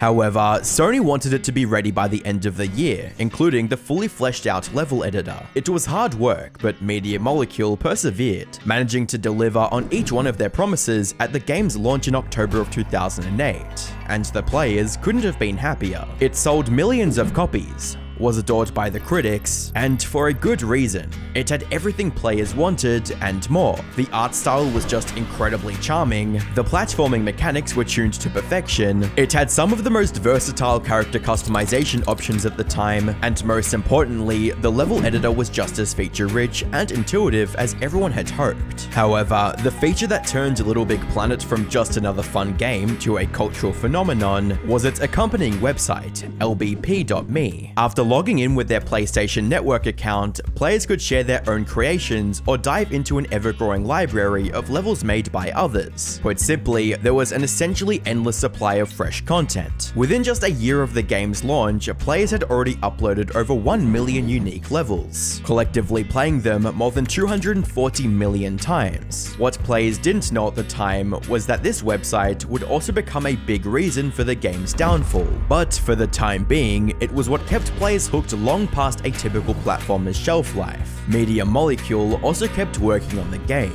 patching out bugs, adding new cosmetic options, and releasing DLC content to keep fans happy. And it worked, with a review from back in the day stating, "Little Big Planet is perfect. It's as simple as that." What these satisfied players didn't realize was that their favorite game was about to become a whole lot better. The explosive success of Little Big Planet gave Media Molecule the confidence to start working on a sequel immediately after the first game's release. However, players weren't as enthusiastic about a sequel as you might imagine, and the reason was simple: the level editor. Many had poured countless hours into crafting over 3 million unique levels by this point. If the new game was incompatible with their creations, all their hard work would have gone to waste. This wouldn't have just hurt the sequel's sales, it risked splitting the Little Big Planet community in two: those eager to explore the new tools and mechanics, and those unwilling to abandon the treasure trove of player-made content they'd come to love. Fortunately, Media Molecule understood this challenge better than most, and spent a lot of resources looking for a solution. Then, on the 10th of May 2010, they announced Little Big Planet 2, showcasing the sheer amount of variety that was possible with the new level editor. The new and improved creative toolset allowed players to create not just platforming levels, but entirely different game genres, with Media Molecule going as far as to claim that it wasn't just a quote platform game, instead was going to be quote a platform for games. Above all, they reassured the fanbase that Little Big Planet 2 would be fully backwards compatible with the previous title. The game finally came out in January of 2011, and to no one's surprise, quickly became the favorite of both the critics and longtime players. The first Little Big Planet game was great. It was amazing. It was the start of an awesome community, and it did some really creative things. It gave people a ton of tools to work with to create some great levels. But if you take a look at its sequel, there's really no reason to go back. It was the perfect sequel, which made everything better without destroying what players loved about the original. This also resulted in it becoming a massive financial success, selling over 350,000 copies in its first couple of weeks, and becoming the 4th most sold game in January 2011. Unfortunately, it was all downhill from here. Now, you'd think that after 2 wildly successful releases, Media Molecule would keep the momentum going and knock the 3rd entry out of the park. However, before players had the chance to get their hopes up, they received devastating news. Media Molecule was handing over the development of the 3rd game to a different studio, Sumo Digital, a studio that had little experience with the franchise. This was going to be an uphill battle. Not only did Sumo have to improve upon the already fantastic Little Big Planet 2, they had to do it while keeping it backwards compatible with the millions of levels players created for the previous 2 games. And since they were replacing a respected studio, they also risked angering the existing fans with even the tiniest mistake. Unfortunately for Sumo, things did not get off to a good start. They drastically cut down the scope of the game, removing several characters, storylines, and planned features from the 3rd game. And if that wasn't bad enough, Sony stepped in and made things even worse. Instead of helping the studio with more time and resources, Sony barged in one day and ordered them to make a version for the upcoming PlayStation 4 as well. In other words, Sumo now had to create 2 different versions of the game they were already struggling to complete in time. This was catastrophic for the game's development, something that would become apparent the second it was released to the public. Little Big Planet 3 came out in November of 2014, and it was by far the glitchiest, most unfinished entry into the franchise. Players were struggling to play user-generated levels, and in many instances, wiping their save files was the only way to get past the error message. And this was just the tip of the iceberg. Sometimes the game crashed bad enough to nearly brick the console it was running on. Sumo tried to fix these glitches with patches, but the core issues never went away. With one angry player on Reddit writing, 1 year later, and Little Big Planet 3 is still broken. This is unacceptable. The online barely functions, and there's still glitches where I fell off levels. On top of that, there's still many crashes. The broken game was turning longtime players away from the franchise, with one such person voicing his disappointment, stating, "Man, this game makes me so depressed. I loved the first 2 so much. Used Little Big Planet 2 to propose to my wife, and I was so excited for this one. We haven't touched it in months. I have never been let down so hard as I was by this game." But this begs the question, why? Why did Media Molecule abandon its star franchise to a third-party studio? Well, when asked about it, the studio's community manager stated that they made this decision so that they could focus on their next big project called Dreams. This was a full-blown creation engine that allowed users to make everything from games and animations to music, all on their PS4. Admittedly, this was the next evolution of the creative tools the studio built for Little Big Planet 2, but them abandoning the franchise that made them popular in the first place was still the wrong move in many people's eyes. Some might even argue that it would have been better if the 3rd game just never came out, and instead, those resources were spent on updating and maintaining the 2nd. Despite its poor reception, however, its availability on 2 consoles instead of just 1 significantly boosted the game's financial performance, allowing it to sell over 5.5 million copies to date. In an ideal world, these high sales figures would directly translate to more players making more content and extending its shelf life. Unfortunately for the fans, Little Big Planet 3 was about to face a challenge far more devastating than the occasional game-breaking bug. In November of 2022, LBP.me, the website cataloging user-generated levels, went down after an attack from unknown hackers. And while the site website was restored shortly after, this marked the beginning of its total destruction. You see, the solution Media Molecule came up with for backwards compatibility was to host all of the information on the same server. This made it easier to keep track of player statistics across the 3 different entries. However, even though this method was highly effective, it also came with a serious drawback. Any security vulnerability from the original 2008 Little Big Planet now affected everything that followed. Judging by the sudden website blackout, it was clear that someone had found a way to exploit that vulnerability. And as expected, the hacker returned on the 6th of March 2021 and shut down the game's online functionality with a DDoS attack. Anyone who tried to play a user-generated level was met with an error message stating that a problem had occurred. After staying silent for 4 days, Sumo finally took the servers down on March the 10th, claiming that they did so to, quote, investigate some technical issues. These servers remained offline till May, but even after coming back online, things weren't right. Players were experiencing strange crashes and glitches that were never an issue before. The cycle of Sumo taking the servers down, bringing them back online, and getting attacked by hackers continued a couple of times, before coming to a stop in April of 2024. Not because Sumo patched the vulnerability, but because they decided to pull the plug, shutting servers down for good and killing the game completely. The franchise that had held strong for over 15 years was finally dead in the water. Some fans tried to protest this decision online to no avail. They had nowhere left to go. While technically, there was one game they could still play, a spin-off called Sackboy: A Big Adventure, which came out in November of 2020. Unfortunately, this version of the game lacked the one feature that made Little Big Planet special in the first place: user-generated content, resulting in most fans seeing this spin-off as an insult and hating it with a passion, with one person even equating it to receiving a middle finger from the developers and Sony. In the end, seeing such a beloved game go out like this is just sad. As a YouTube comment puts it, as much as I'm devastated to see it gone, I think what's even sadder is that I will always see Little Big Planet as something that was killed rather than something that just died on its own. There were better ways to handle this than wiping the servers and converting millions upon millions of user-created levels to nothing more than lost media. That being said, some fans are still clinging to hope. Some are wildly speculating based on job listings at Sumo Digital. Others are hatching elaborate plans to resurrect the game themselves, like turning the game's mascot into a viral meme so Sony would see the potential in bringing back the franchise. Sadly, judging by the silence from Sony, Media Molecule, and Sumo Digital, a Little Big Planet comeback seems nothing more than a distant dream.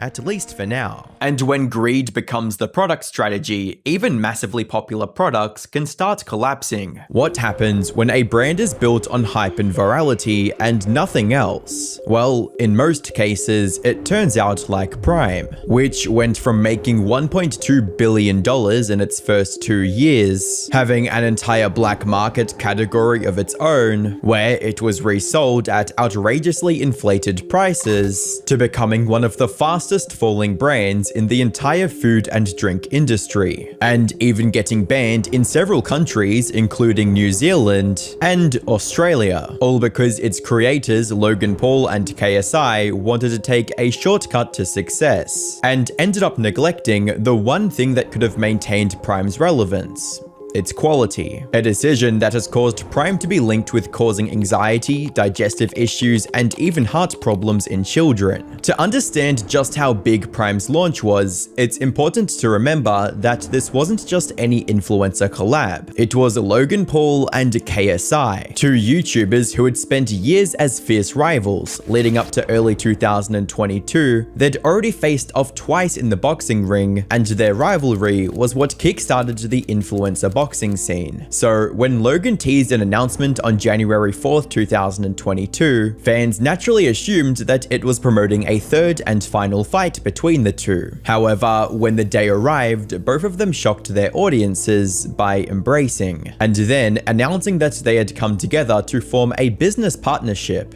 And we're coming together, yes, to announce possibly the biggest thing, the biggest business we'll ever build. We have created our own drink company. Yes!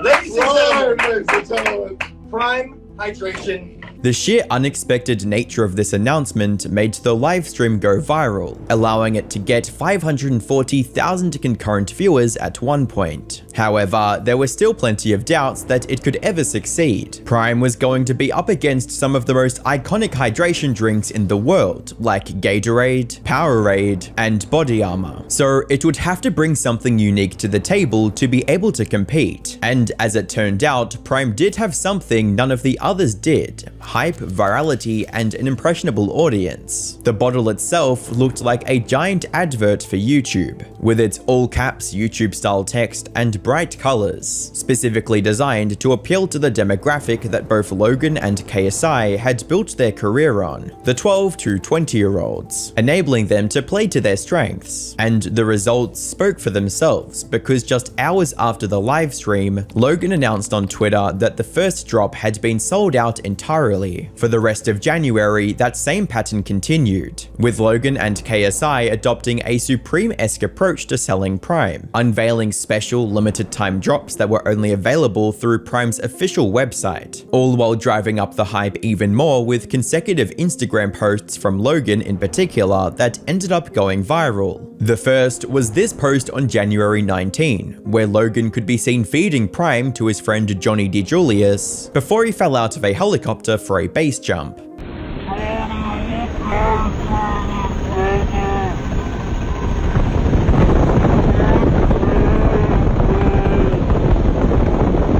The very next day, Logan also posted a video to his YouTube channel titled "KSI and Logan Paul Go Undercover at Walmart," where both of them revealed that Prime had been released in 4,500 Walmart stores across the United States.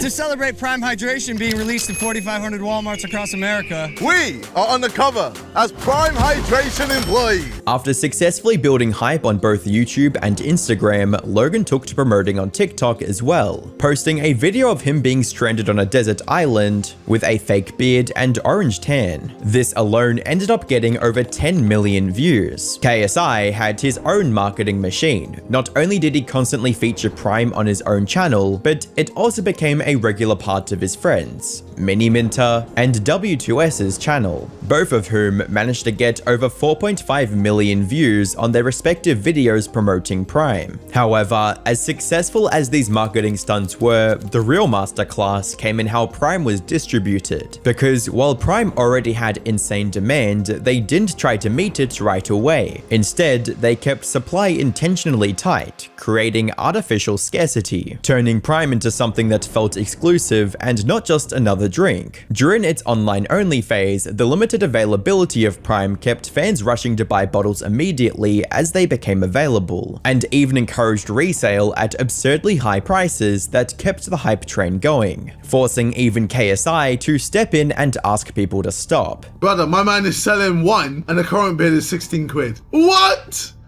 This is wild. £500 for what? Two? £500 for two of the limited edition. Brother!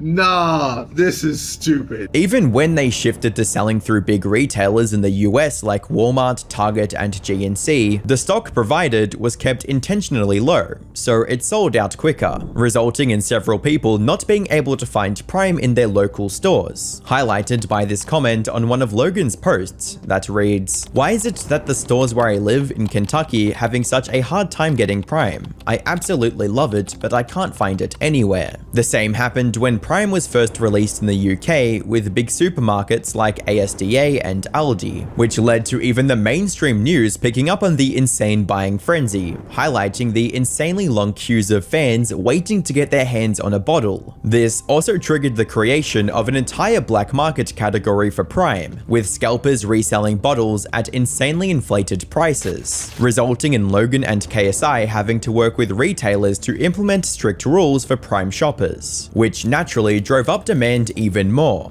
And then came the special flavors, like KSI's The Nightmare and Glowberry. These flavors that were only made available on special occasions for a limited time, and ended up selling out even faster than the original flavors. All these hype tactics turned Prime from just another hydration beverage to a status symbol among teens and young adults, many of whom actually decorated their own rooms with empty bottles as proud members of the Prime community. Thus, thanks to its incredible popularity, in 2022, Prime was able to generate $250 million in revenue across both the US and the UK, while in 2023 they managed to top even that by generating a whopping $1.2 billion in bottle sales alone. There was no doubt that the launch had been incredibly successful, and now that Prime had gained a solid foothold in the very competitive beverage market, it was time to go all in, and that meant high-profile sponsorships. It started with Prime sponsoring football clubs like Arsenal and FC Barcelona, while also recruiting stars like Erling Haaland as brand ambassadors. However, their biggest move had to be when they became the official sports drink for both the UFC and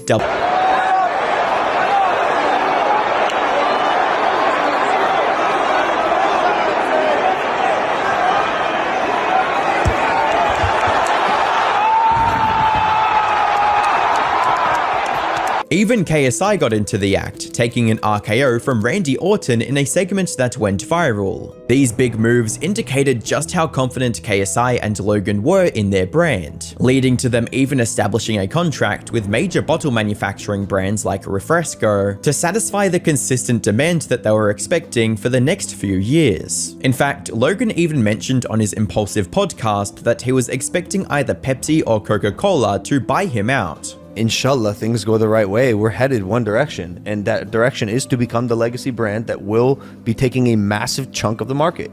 Which would bring him within touching distance of his goal to become a billionaire. When do you guys just say fuck it and just...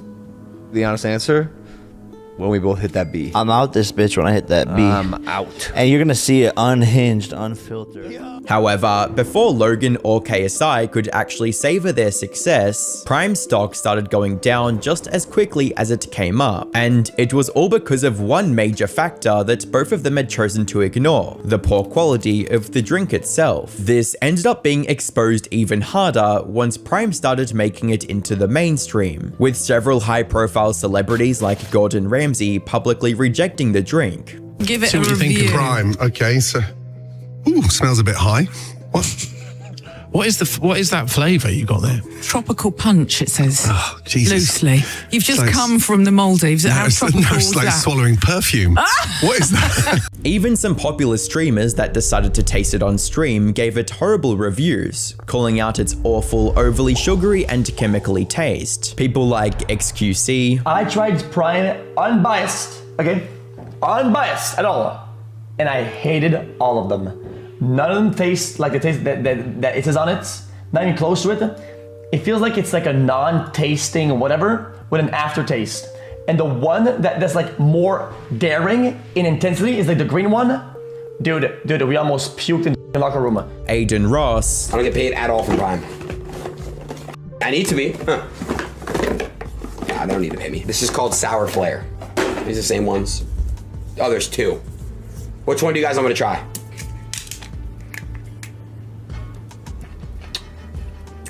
Horrible. Horrible. Dog. Speed. This is the new hydration Prime drink. It's supposed to be sour.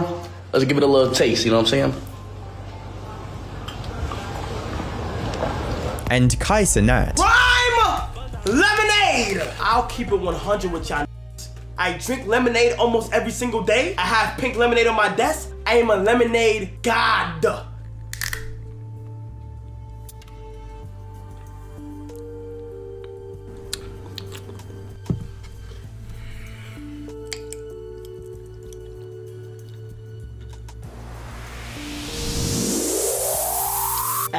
which might have hurt Prime's popularity more than someone like Gordon Ramsay rejecting it, since their audiences were quite similar in age and interests to Prime's main audience. Meanwhile, proven sports drinks like Gatorade, Powerade, and Body Armor started making their way back up again. Another huge misstep Logan and KSI took was introducing Prime Energy as a companion to Prime Hydration in mid-2023. Prime has now launched a new product, Prime Energy. If you want energy now, drink Prime. It's better for you. Not only because they were forcing themselves into another saturated market dominated by massive names like Red Bull and Monster, but this new product raised even more concerns than Prime Hydration, with most of them centered around the health problems caused by its excessive caffeine content. Prime Energy, when it came out, was loaded with over 200 mg of caffeine. To put that into context, each can of Prime contained caffeine equal to 6 cans of Coke, nearly 2 Red Bulls, or more than 3 cups of coffee. According to doctors and pediatricians, this amount of caffeine can cause heart problems, anxiety, and digestive issues, especially in the children and teens that it was being marketed towards. This eventually resulted in an uproar from parents, teachers, and doctors calling Prime Energy out for being incredibly harmful towards their kids. It even got banned completely in New Zealand and the majority of schools in Australia. Even in the US, there were calls for the FDA to get involved and investigate the contents of the energy drink. However, what hurt Prime more than any of this was the gradual loss of the audience that put it on the map in the first place.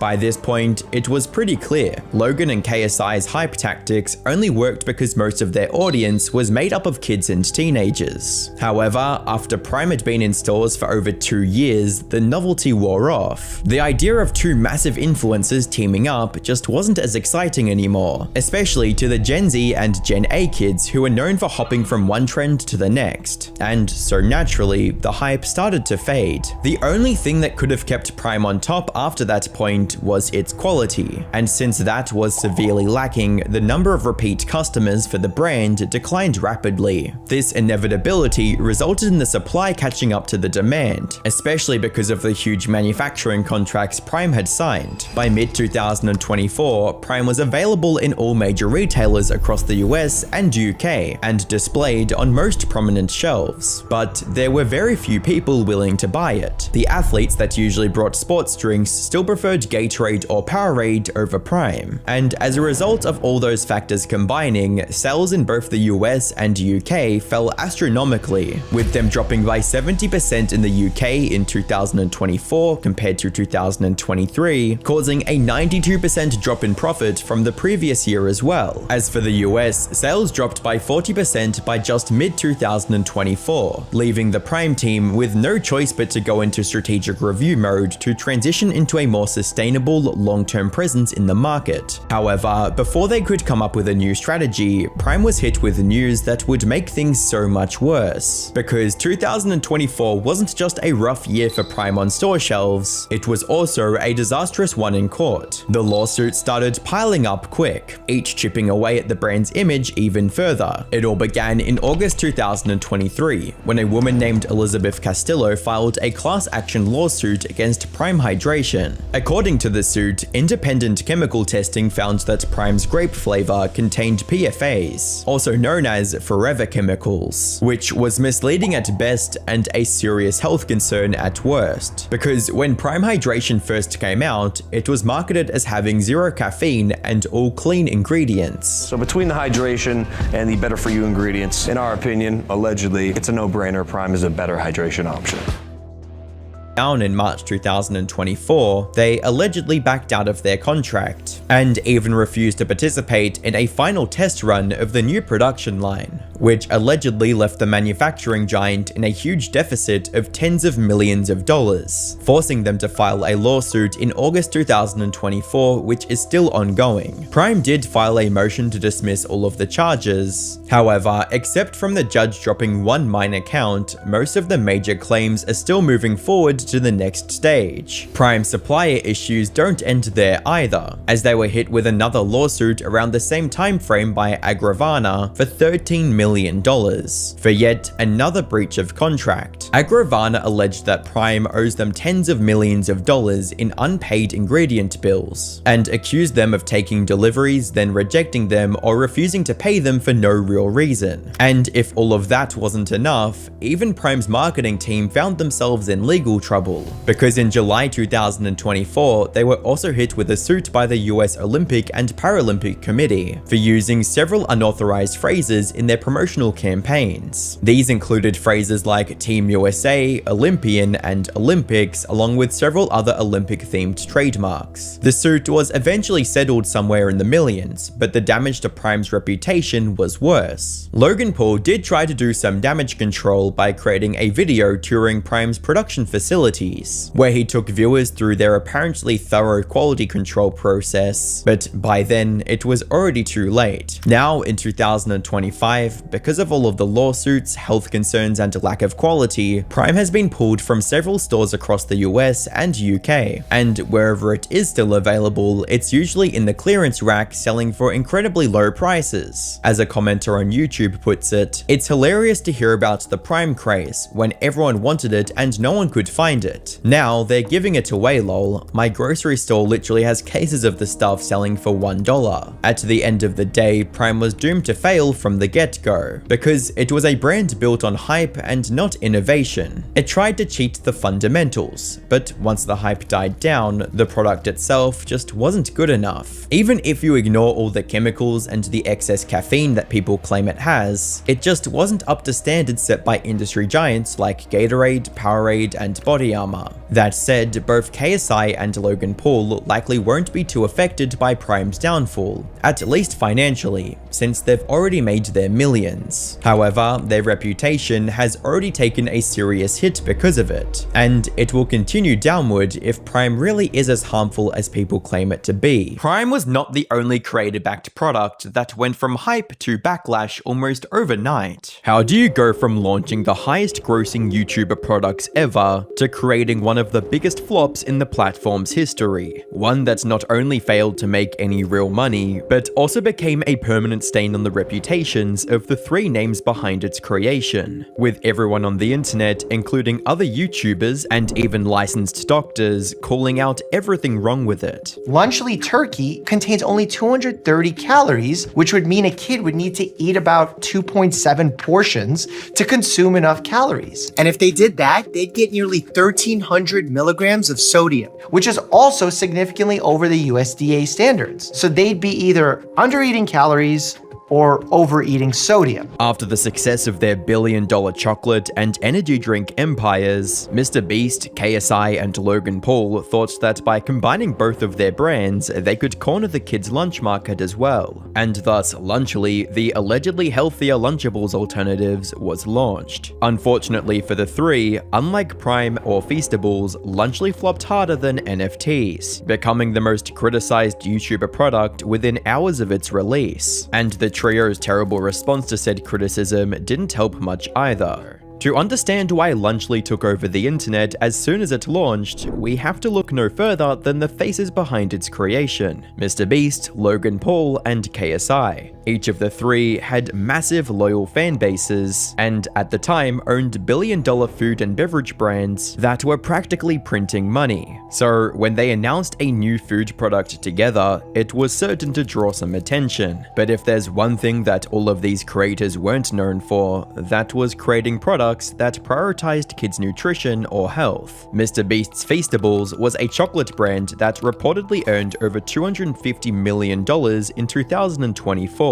Before that, he also had his own delivery-only fast food restaurant called Mr. Beast Burgers. And it doesn't take an expert to know that neither of the two were exactly healthy. Similarly, Logan Paul and KSI's beverage brand Prime, which sold drinks containing as much caffeine as 6 cans of Coke, was even more successful, earning more than $1 billion in annual revenue. So why did these creators who sold sugary sweets, fast food, and energy drinks suddenly want to become involved in children's everyone's nutrition? Well, it probably had something to do with Lunchables' $1.8 billion annual sales. Though, when Lunchly was first announced on September 16, 2024, they tried to market it as a better-for-you alternative, a healthier choice that was good for kids. The three raved about how Lunchly was much better than its competition every chance they got. Lunchly versus Lunchables. Turkey stack 'em. 310 calories. 230 calories. 21 grams of sugar. Only 7 grams of sugar. If you look at this close up, you can already tell which one has better ingredients. The product website even had a side-by-side comparison chart between Lunchables and Lunchly, highlighting how Lunchly had better nutritional values, and compared to the competition has real cheese, more electrolytes, and lower sugar. And at least at first, this marketing worked. During its launch day, major news outlets parroted the same phrasing of this product being quote healthier and quote better for you. But the only ones who got fooled by those claims were probably kids or adults who barely skimmed through the headline, because those who actually took the time to read the nutritional labels on Lunchly, or even just zoomed in on what it actually included, saw right through this manipulative marketing gimmick. One of the first big names to call out Lunchly's insincere intention was YouTuber DanTDM, who upon seeing the product launch tweeted, "What happened to YouTubers, man? I can't not say anything anymore. This is selling stuff for the sake of making money. Simple. How does this benefit their fans? This is selling crap to kids who don't know better than to trust the people who are selling it to them.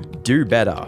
Dan was no nutritionist himself, but being a father to 2 young kids and having a very young fandom as a Minecraft creator, Dan had every right to voice out his opinions on this new food product designed for kids. And he wasn't alone in doing so. In addition to hundreds of thousands of regular people, Dan's stance was also supported by other YouTubers, including Jojo Josiah, Squiddy, PlaneRock124, and even PewDiePie, someone Mr. Beast admired openly. Opinion on Lunchly. Yeah, I only found out about it yesterday. Like, you can tell none of them are parents. Because you should not feed your kids that garbage. Like, what the fuck?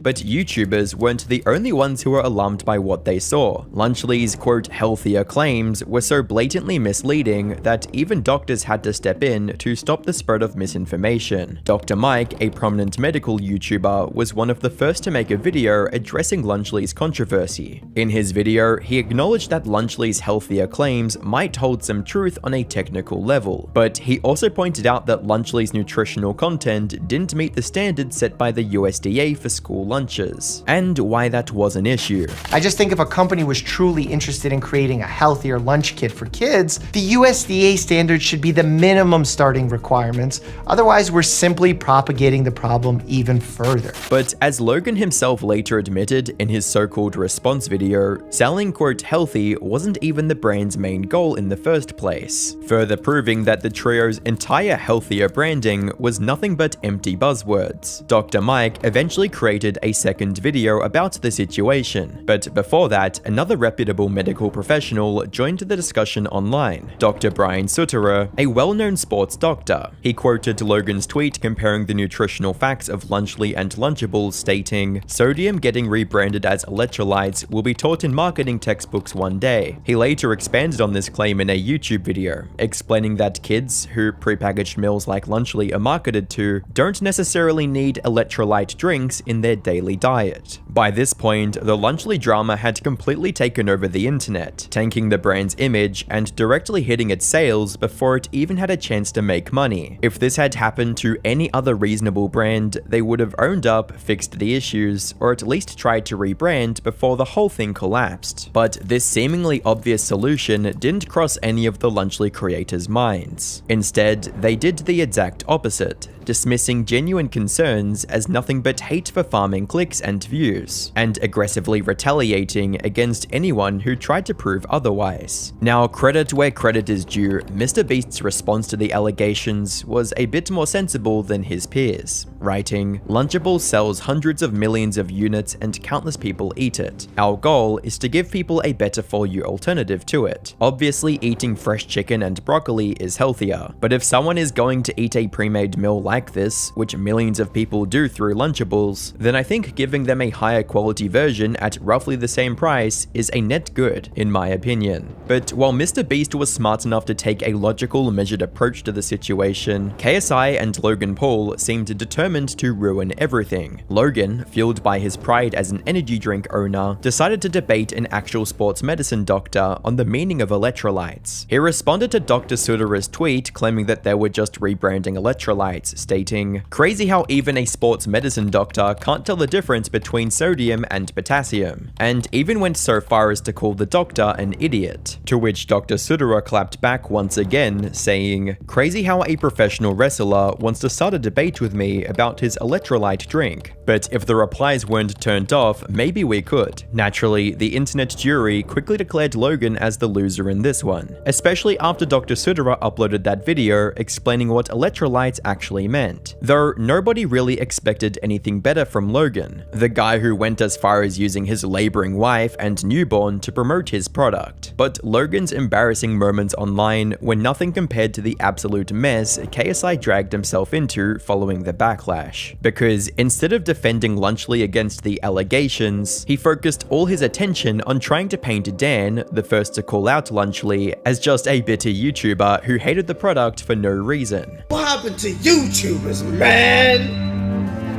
I can't not say anything anymore.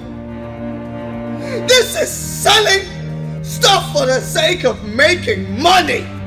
Simple. I'm sure there's just been an influx of Dan TDM fans just lowering the IQ of this fucking Reddit, man. Ironically, in his attempt to do so, all he did was prove to everyone just how closed-minded and out of touch he really was. Dan made a single tweet, and KSI was in full throttle of criticizing Dan non-stop, from mocking his old toy merch to bringing up Dan's previous candy sponsorships, even though KSI himself has worked with two of the companies he mocked in his tweets. When another creator, Kai Cenat, collaborated with McDonald's 2 weeks after Lunchley's release, KSI somehow found a way to bring up Dan again. Surprisingly, a few people did side with KSI on this perspective, like FaZe Banks, who wrote, "Hate to say it, but the same people who were bitching about Mr. Beast, KSI, and Logan Paul launching a Lunchables competitor are celebrating Kai Cenat's McDonald's collab. For the record, I think both are great, just some of you are so painfully fake, it's impossible not to call out." But anyone with even a shred of critical thinking could see just how these two scenarios were completely different. As one of the top replies to Banks stated, "To be fair, it's just a meal at McDonald's, just a fun little gimmick, not promoting anything else but a chicken Big Mac. Lunchly is just straight up a Lunchables competitor that's marketed as healthier, but shit ain't healthy regardless of it being healthier." This double standards debate also encouraged Dr. Mike to share his perspective on the brand once more. I think if you're making a candy, while yes, overconsumption of candy and added sugar is a problem, I think a candy is not considered a health food. But when you say Lunchly is healthy or a healthier alternative, that's making claims that if debunked, you would face some criticism. But while the fake healthy food scandal was still burning up the internet, Lunchley got hit with an even bigger, disgusting disaster. During its launch, a major component of Lunchley's branding was its inclusion of, quote, real cheese, when the competition could only call theirs cheese product. Our pizza uses real cheese. Theirs, as it says on their box, is mozzarella pasteurized prepared cheese product. They can't even call it real cheese. But this bold flex backfired hard, when, just a month after this product started hitting the shelves, reports of customers finding moldy cheese inside unopened Lunchley boxes began surfacing online. Are you serious? Oh no!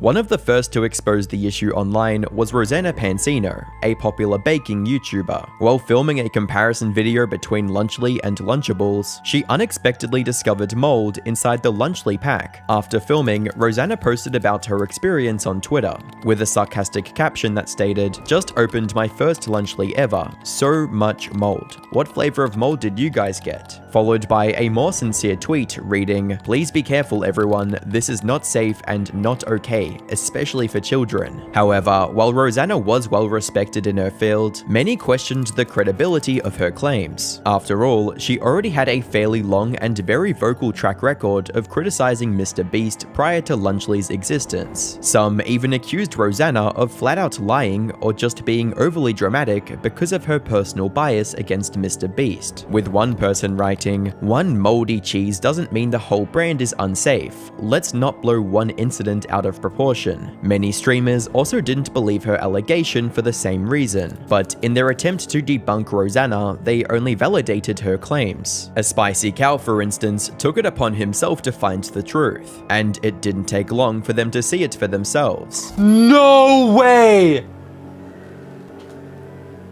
What? No, chat, there's actually mold.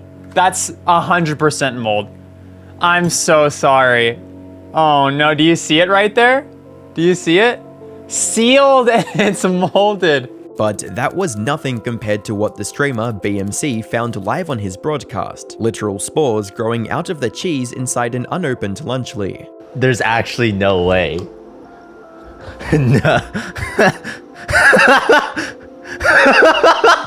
There were still the occasional outliers who tried to frame these discoveries as nothing more than clout-chasing attempts, with one fan writing, "Staged and fake reaction from this clip, I need more." The person on the left looked sus, grabbed that Lunchable, and almost like they knew already. But by this point, reports of mold had spread across the internet. It reached a point where even the FDA confirmed that they've been notified of the issue, including reports of people getting sick from eating it. That being said, finding mold in pre-packaged kits doesn't automatically prove manufacturer negligence. In an interview with Oompaville, Mr. Beast provided a simple explanation of how this sort of issue can be out of their control. Once it leaves your factory, you know, a truck that's delivering it could technically take a sharp turn and a box fall and puncture the seal, or honestly, even something as dumb as like when it's put on the shelves at the store. Like, I can't stop someone from walking to Walmart and grabbing a Lunchley, right, going to the potato chip aisle, putting it there, and then like a day later an employee going, "That doesn't belong there," and put it back. And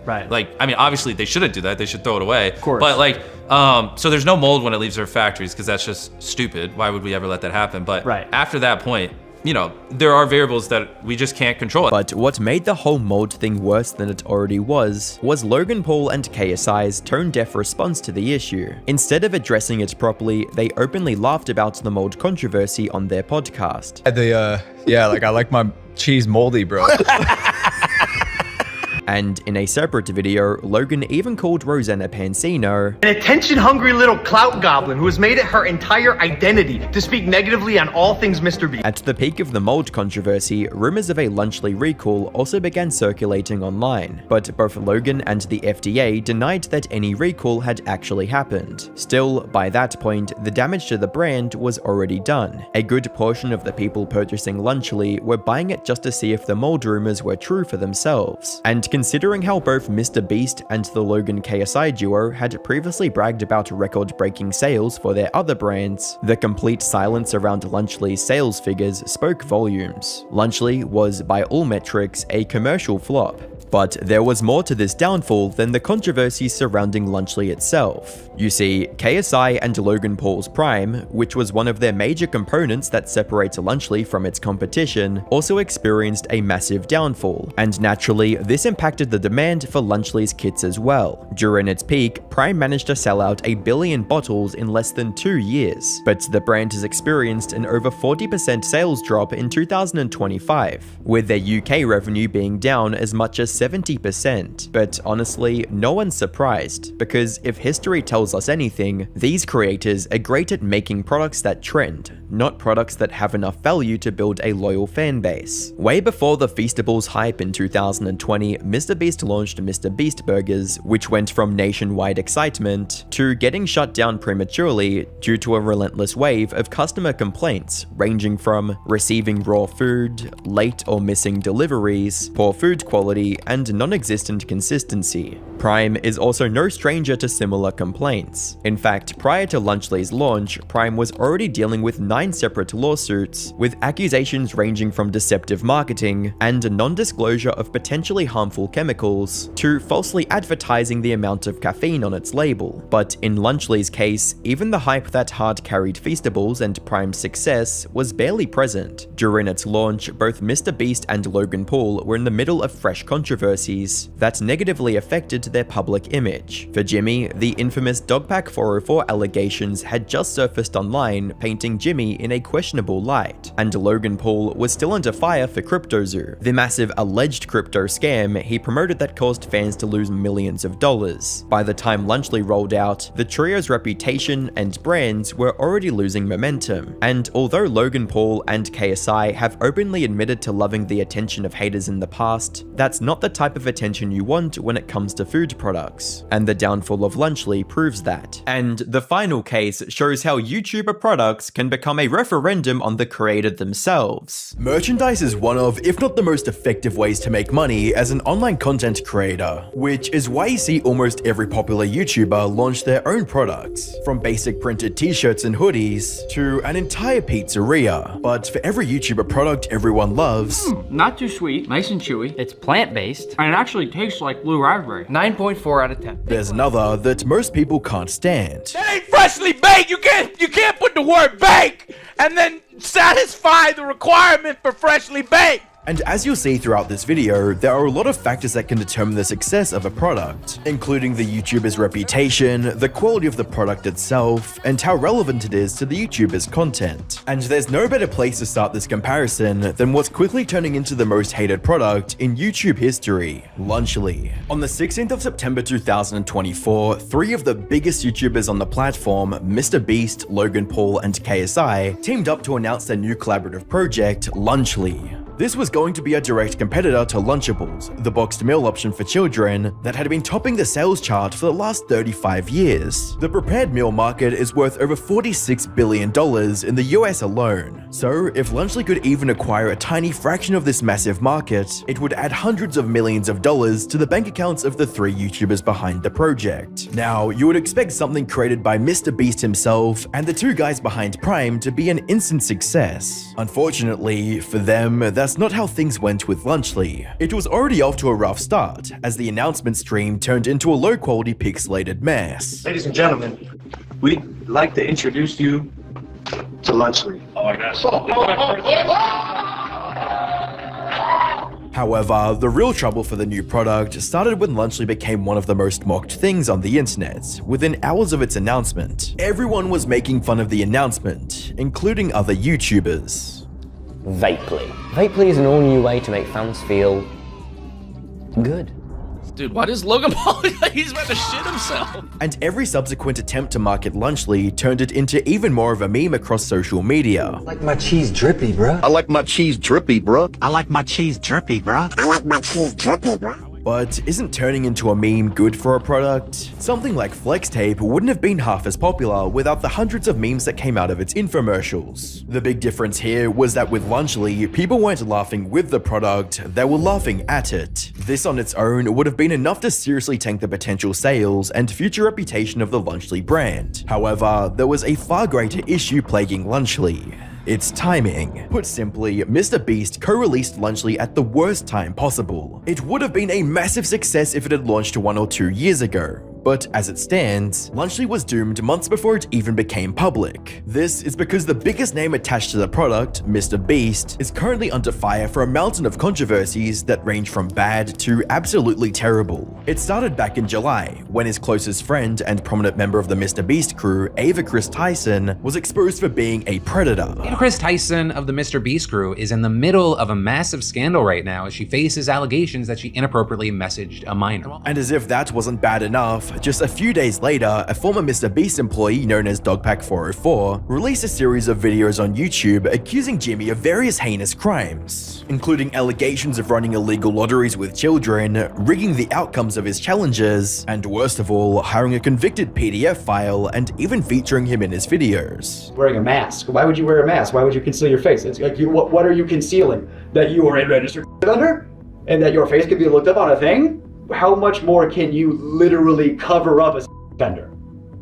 With a physical mask? Like, do I have to? In addition to this, reports of abuse and mistreatment on the set of Mr. Beast's upcoming Amazon show have sunk his reputation even further. But that's not all. What makes this whole controversy even worse is that it's been over 3 months since Dogpack posted his first video, and Jimmy still hasn't made a single tweet directly responding to the allegations. But when Keemstar posted on Twitter stating, YouTubers are not happy with Mr. Beast, KSI, and Logan Paul's new product, Jimmy responded in less than 12 hours defending his new product, reading, "Lunchables sells hundreds of millions of units and countless people eat it. Our goal is to give people a better for you alternative to it. Also, as we get economies of scale and can get things cheaper, we will only be improving the product more and more." Heart emoji, where a user would reply stating, "I love how quick he comes to reply to this, but hasn't said a thing about perpetrating his best friend's habit of being a predator. What a beast." And while Jimmy's increasingly bad reputation is dragging Lunchley down with it, the other two YouTubers behind this project aren't making things any better. Logan is trying everything he can to market this new product, like using the birth of his first child to promote Lunchley, something most people see as extremely cringe. Maybe I should show her to the world. Baby. Brand new. Oh, here we go. Lunchley is now in stores. With a comment stating, "He's literally subhuman. What even is this dude?" And while all of this was going on, KSI decided to somehow make things even worse by picking a fight with the wrong person. You see, when Lunchy was first announced, everyone and their mum was talking about it online. During this time, DanTDM also decided to chime in as well, with a tweet reading, "What happened to YouTubers, man? I can't not say anything anymore. This is selling stuff for the sake of making money. Simple. How does this benefit their fans? This is selling crap to kids who don't know better than to trust the people selling it to them. Do better." This was a bit critical of the product, sure, but nothing too egregious. KSI, however, saw this as the worst thing ever and began attacking Dan in retaliation with tweets like, "Looks like crap to me," talking about some of the products Dan has released over the years. Even though KSI himself has worked with two of the companies he mocked in his tweet, he not only failed to see the irony of his tweet, but continued attacking Dan for weeks on end, even going as far as calling him a quote dumbass at one point. Now, for those of you who don't know, Dan is one of the most respected Minecraft YouTubers of all time. Millions of people grew up watching his wholesome videos and consider him a role model in their lives. So KSI snapping back like this was him inviting the wrath of these millions of loyal fans. And almost all of it got redirected towards Lunchley and his new song, with a Twitter user stating, "Please shut the f up. Like genuinely, shut the f up." Think of it was a shitty song because it was made out of spite because DanTDM was having an opinion on your Lunchables knockoff. A whole month of you being a childish moron. Do better, you piece of... In the end, KSI's ego-driven attack on Dan, paired with Logan Paul's cringe marketing attempts, and Jimmy's many controversies left a sour taste in people's mouths. Though for some people, this sour taste might not be metaphorical, and might have something to do with Lunchley itself. Because, as it turns out, people are also finding moldy cheese in their Lunchley boxes that are still many days away from their expiration date. This is molded. That's mold. This is not safe, especially like kids that are so young. They may not know what mold looks like, so they might just eat it. Could Lunchley make a comeback after all of this negative publicity? With enough time and effort, maybe. But as things stand right now, Lunchley is well on its way to becoming the most disastrous YouTuber product launch of all time. Now, this might lead you to believe that YouTubers launching food-related products are doomed to fail, but that is simply not true. Because for every Lunchley that everyone hates, there's a top-of-the-morning coffee that people can't stop raving about. Sean William McLaughlin, aka Jacksepticeye, is one of the OGs from YouTube's Let's Play era. He's been making videos for 12 years now, and he's released several products during this time. However, none have been as successful or loved as his very own brand of high-grade coffee. And for good reason. For starters, it makes sense. Think of it this way, Lunchley as a whole has nothing to do with the content or even the personalities of the three YouTubers backing the project. Sean's launching of a coffee company in 2020, on the other hand, makes perfect sense since he's been an avid coffee drinker before he even started making YouTube videos. It's finally here. This is not a joke. This is not a meme. I've been talking about this for a while, but I promise you this is not fake. This is actually something that I did. I made my own coffee company, my own coffee brand. His high energy personality also plays well with the idea of coffee, which gives you the energy you need to go on with your day. Even with the name of the coffee, Top of the Morning, is a reference to the greeting he's used in his videos since the beginning. So the entire brand feels authentically him, and not just another soulless cash grab. Speaking of his authentic self, despite his many years on the platform, Sean has had a remarkably flawless career. The only quote controversy he got into was in 2023, when he talked about not liking Mr. Beast while taking a lie detector test. Now, Jack, a completely unrelated question. Do you like Mr. Beast? No. Oh, Jack. Oh! Do you think Mr. Beast ruined YouTube? Yes. Oh! Now, in all honesty, Jack, why? Because it became more about views, money, and popularity than it did about having fun. Jimmy replied to this clip on Twitter with a now deleted post which read, "So I quote ruined YouTube because I didn't buy a mansion and a sports car and instead reinvested my money into making content focused on doing good and inspiring kids to help people. If he had fun, the videos would be longer. What does that mean, lol? You think I'd give up every hour of my life for 14 years if I didn't have fun?" This clip is insanely disrespectful in my opinion, and obviously there is so much more I could say about his content, but I'll just take the punches and be the bigger man, sigh. And many people were on Mr. Beast's side with this. Some even accused Sean of simply being jealous since he's not as quote successful as Jimmy. However, things have completely changed since Mr. Beast got exposed in 2024, with comments that read, "He knew when they called him crazy, but he knew," as well as, "Bro actually called it, and the people who hated him deserve to apologize to him." The company also donates 1% of all sales to a charity dedicated to mental health support. All of this has resulted in Sean and his company gaining an even more positive reputation, all of which directly translates to sales. That said, all of this positive reception would amount to nothing if the coffee itself wasn't good. Fortunately, Sean hasn't skimped on that department either, as almost everyone who tries his coffee loves it wholeheartedly, with a commenter stating, "It is, without exaggeration, the best coffee I've had. I work for a red coffee chain and keep telling colleagues to try Top of the Morning coffee, and how it just blows this company's supposedly amazing coffee out of the water," as well as, "Jacksepticeye has made a brilliant coffee. I love starting my day off with this blend because it's so smooth and tasty. I just love this coffee." At the end of the day, what makes Top of the Morning coffee so good is Sean's active involvement in its production to ensure near perfect consistency. Without his involvement, it could have ended up in a similar situation to the universally hated Mr. Beast burger. On the 19th of December 2020, Mr. Beast surprised everyone when he opened his very own fast food restaurant chain called Mr. Beast Burger. This was his first product that wasn't basic merchandise like t-shirts and hoodies, and the hype was real.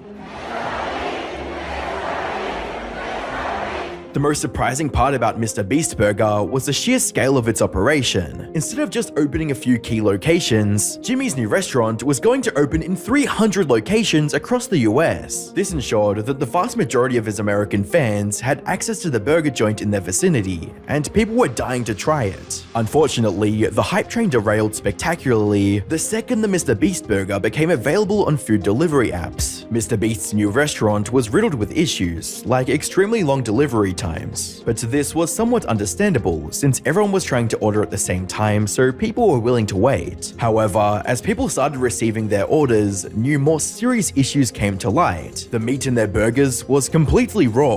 Come here, you. It's raw. It's raw. Now, this is not to say that every single burger was raw, but enough of them were uncooked to start a massive wave of backlash online, with a headline reading, "This popular new burger chain is being called out for terrible raw food," and a user going to Twitter to state, "Was super hyped to try the Mr. Beast burger, only to find my chicken sandwich completely raw. I expected better at Mr. Beast YT. Even when the meat was cooked properly, the burger wasn't very good." This was my first time trying out the Mr. Beast burger, and I was actually quite blown away at how bad it was. Fries weren't any good either.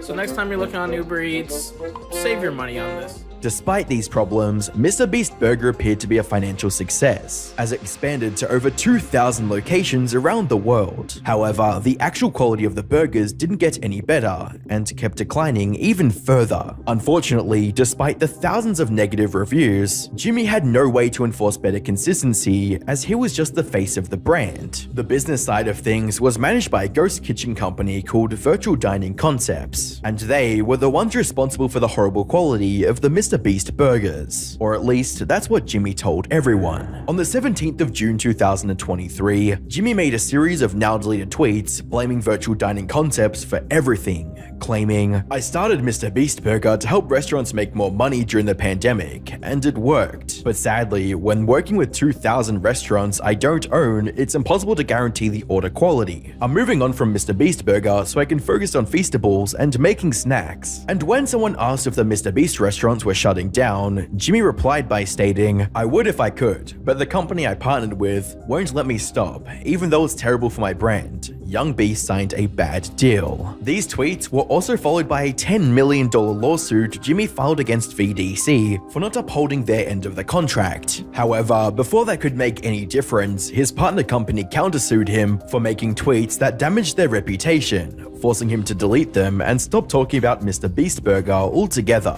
And while Jimmy looked like the victim in this whole ordeal, the damage to his reputation was already done, and many were not buying the powerless act, reading, "He's already made his money off it. He doesn't care about the quality. If he cared, he would have addressed it a long time ago." And while the Mr. Beast Burger restaurants are still available on food delivery apps to this day, it's hard to deny that this was one of the biggest failures of Jimmy's career. Luckily, Ryan Train's partnership with Joyride turned out to be a colossal success instead. On the 13th of February 2024, Ryan announced that he was launching his own brand of candy strips called Joyride. Hey guys, yeah, so this is me launching my new candy brand, Joyride. Isn't that a fun name? My face is on it. And to say that this was an immediate success would be an understatement, with a tweet reading, "Hello Ryan, my daughter and I love Joyride," as well as, "I love Joyride so much, best YouTuber candy." They were practically flying off the shelves everywhere, with another tweet reading, "At Ryan Train, would love to try Joyride, but our target is sold out. Most people loved its many different flavors." Let's try Ryan Trahan's Joyride candy. First up, sour blue raspberry.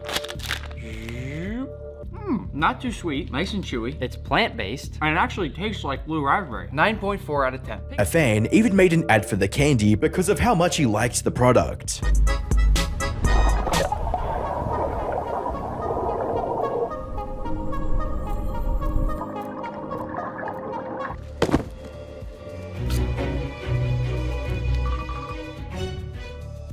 That said, one of the most significant factors behind Joyride's success was Ryan's extremely positive and wholesome reputation. All of his videos are extremely heartwarming, and he's also managed to stay out of any major controversy that could damage the trust his audience has built over the years. However, the truth behind Joyride could have easily shattered his flawless streak. You see, from his announcement video, people got the idea that Ryan created Joyride by himself from scratch. But as it turns out, he actually partnered with an existing company to bring his vision to life, and some fans were not happy about this, with a Reddit post reading, "Does anyone else feel weird that Ryan Tran is positioning Joyride as brand new, but it's been around since 2008, and he's the new chief creative officer? Was so excited from the launch video and brought the tester pack right away. But then I saw this post from AMC of the Joyride candy that they already sell, and got looking into the history of the company. Looks like they've been around since 2008, but they're sort of wiping their history from the internet." However, this is where Ryan's impeccable reputation came in handy, as another fan quickly came to his rescue,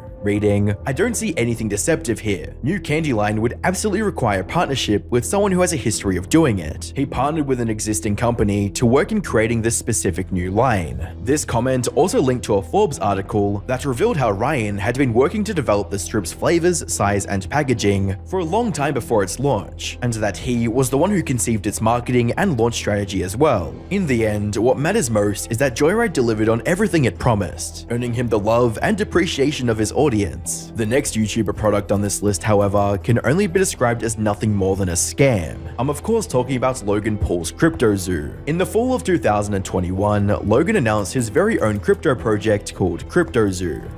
Thing that I'm most excited for, and this is the first time I've ever said anything about this.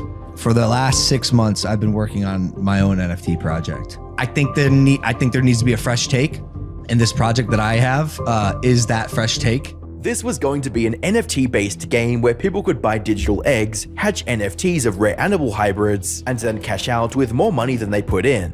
You started by buying this crypto token called Zoo, which is their in-game currency, and you use Zoo coins to then buy egg NFTs, which you can then hatch to become animals. You then can breed those two animals to become hybrid animals, For example, if you breed a gorilla and a kitten, you get a Gore Kitty. And the more rare the NFT, the higher the daily yield of zoo tokens that animal earns you every day. Theoretically, it works like almost like passive income.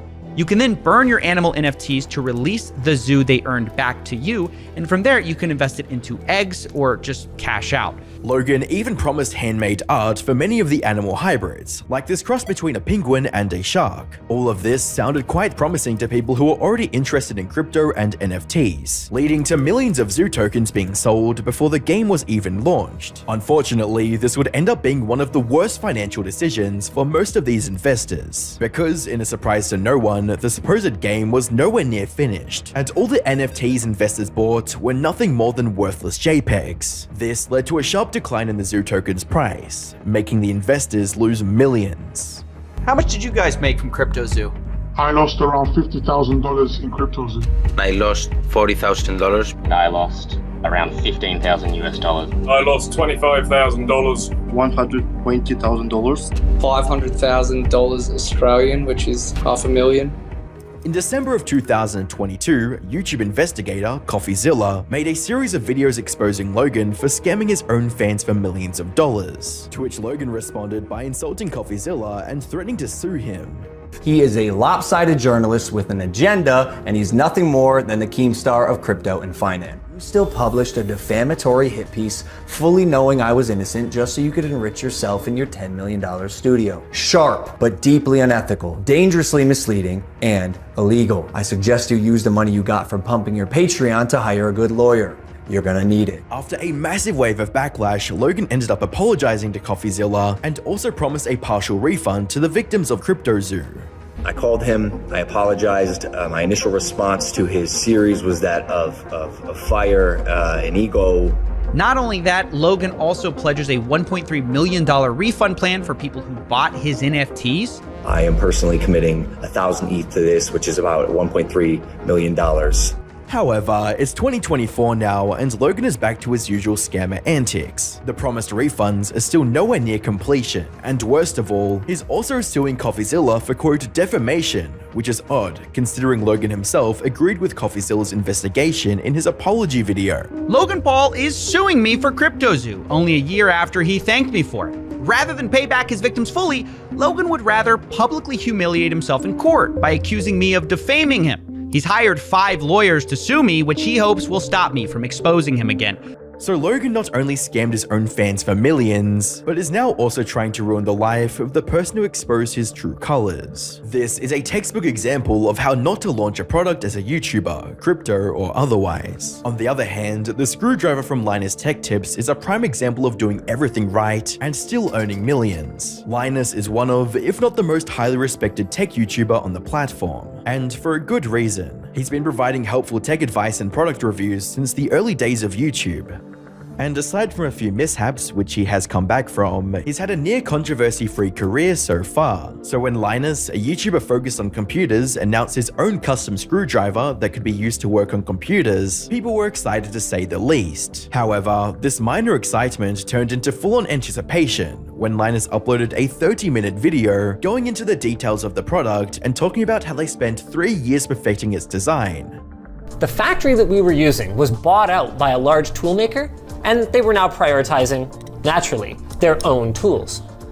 So long story short, we got fed up with their terrible communication and delays, not to mention their terrible quality, and we changed to a different factory in China. He showed the amount of work and passion his team is putting in to ensuring that the quality of the screwdriver matches buyers' expectations, increasing the hype even further. And this is where the Linus screwdriver distinguished itself from CryptoZoo, Beastburger, and other overhyped YouTuber products. Because when it launched, it was everything people wanted and more, with a user on Twitter stating, "After 2 weeks with the LTT screwdriver, here's my thoughts. It is, without doubt, the finest screwdriver, the finest handheld tool even, that I've ever used. To everyone's involvement in its creation, you should be very proud. Linus had delivered on his promises, and it paid off big time." LTT managed to sell over 15,000 units in less than an hour and nearly 100,000 units in the first week alone. At its retail price of $70 USD, that's nearly $7 million in just 1 week. This price tag was a bit high for some folks, but the overall quality of the product made it worth the price, since almost everyone who bought the thing ended up loving it. However, we can't say the same for the next product on our list, which became the subject of online mockery because of its unusually high price. In November of 2023, one of the biggest female streamers, Pokimane, launched her own cookie brand Minor Snacks, with a lineup of cookies being called Midnight Mini Cookies. However, what should have been nothing more than an influencer releasing a completely inoffensive product turned into a huge controversy for Poki, and she has no one to blame for this but herself. The cookies were priced at $28 for 16 ounces, which many thought was a bit too expensive. People also found out that Pokimane's cookies were a slightly different white-labeled version of cookies sold at Costco for almost a third of the price. This led to a small amount of backlash on social sites like Twitter. I agree, you don't have to buy it, but it's hardly a luxury lol, just repackaged midnight cookies with Pokimane branding slapped on. Can get the exact same cookies from Costco for cheap with more cookies per pack too, lol. While she was getting criticized, the drama was mostly limited to a subset of her viewers. Leaving the issue alone would have resulted in it blowing over within a week and getting buried under the endless social media content cycle. But instead, Pokimane managed to make the situation significantly worse, with a single statement on the matter. When people are like, oh my god, $28 for cookies?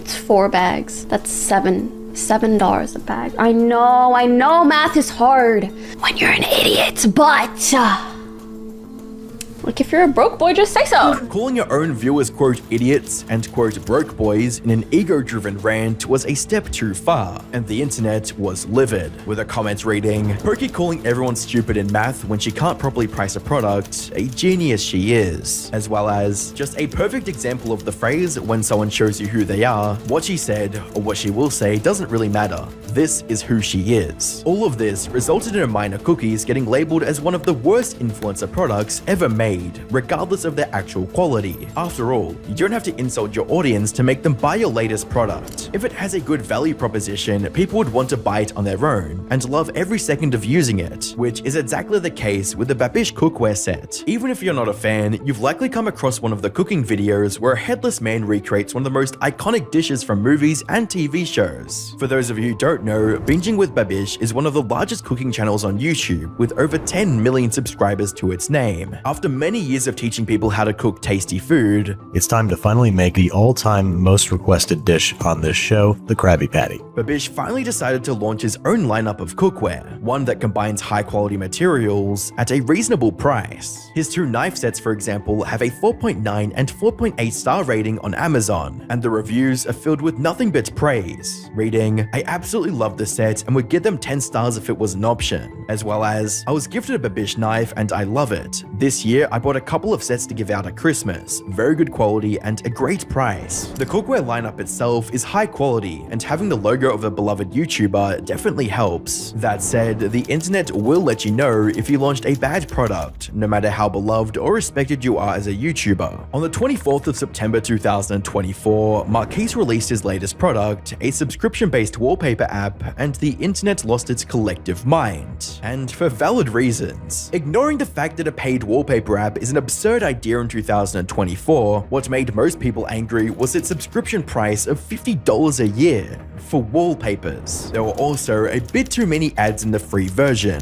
A big selling point of the app was that all of the wallpapers were curated from real artists and not AI, and yet people quickly found wallpapers that looked like AI art. This was a big shock for long-term fans. They were confused why someone as successful as Marquise would need to rely on such a cash grab to earn a little bit more. However, before things could get too out of hand, Marquise posted a video titled, Let's Talk About Panels. In this video, Marquise did what no other big YouTuber with a hated product has done so far. He took responsibility. I didn't really explain anything. I didn't explain the UI, what was in it, the point of the app, and most importantly, why it had a friggin' $50 price tier. And so appropriately, the entire internet was very disappointed. and that's 100% on me. He also took the advice of fans and immediately started fixing issues like lowering the price, reducing ads, and fixing the invasive app permissions. This video received an overwhelmingly positive reception from viewers, and just like that, the massive controversy surrounding the app vanished into thin air, with this commenter putting it best. Messed up? Check. Accepted his mistake? Check. Apologized without excuses? Check. Reduced 85% of the cost? Check. Made it better? Check. I don't think he deserves any more hate after this. This also set a gold standard for how YouTubers should address a bad product launch moving forward.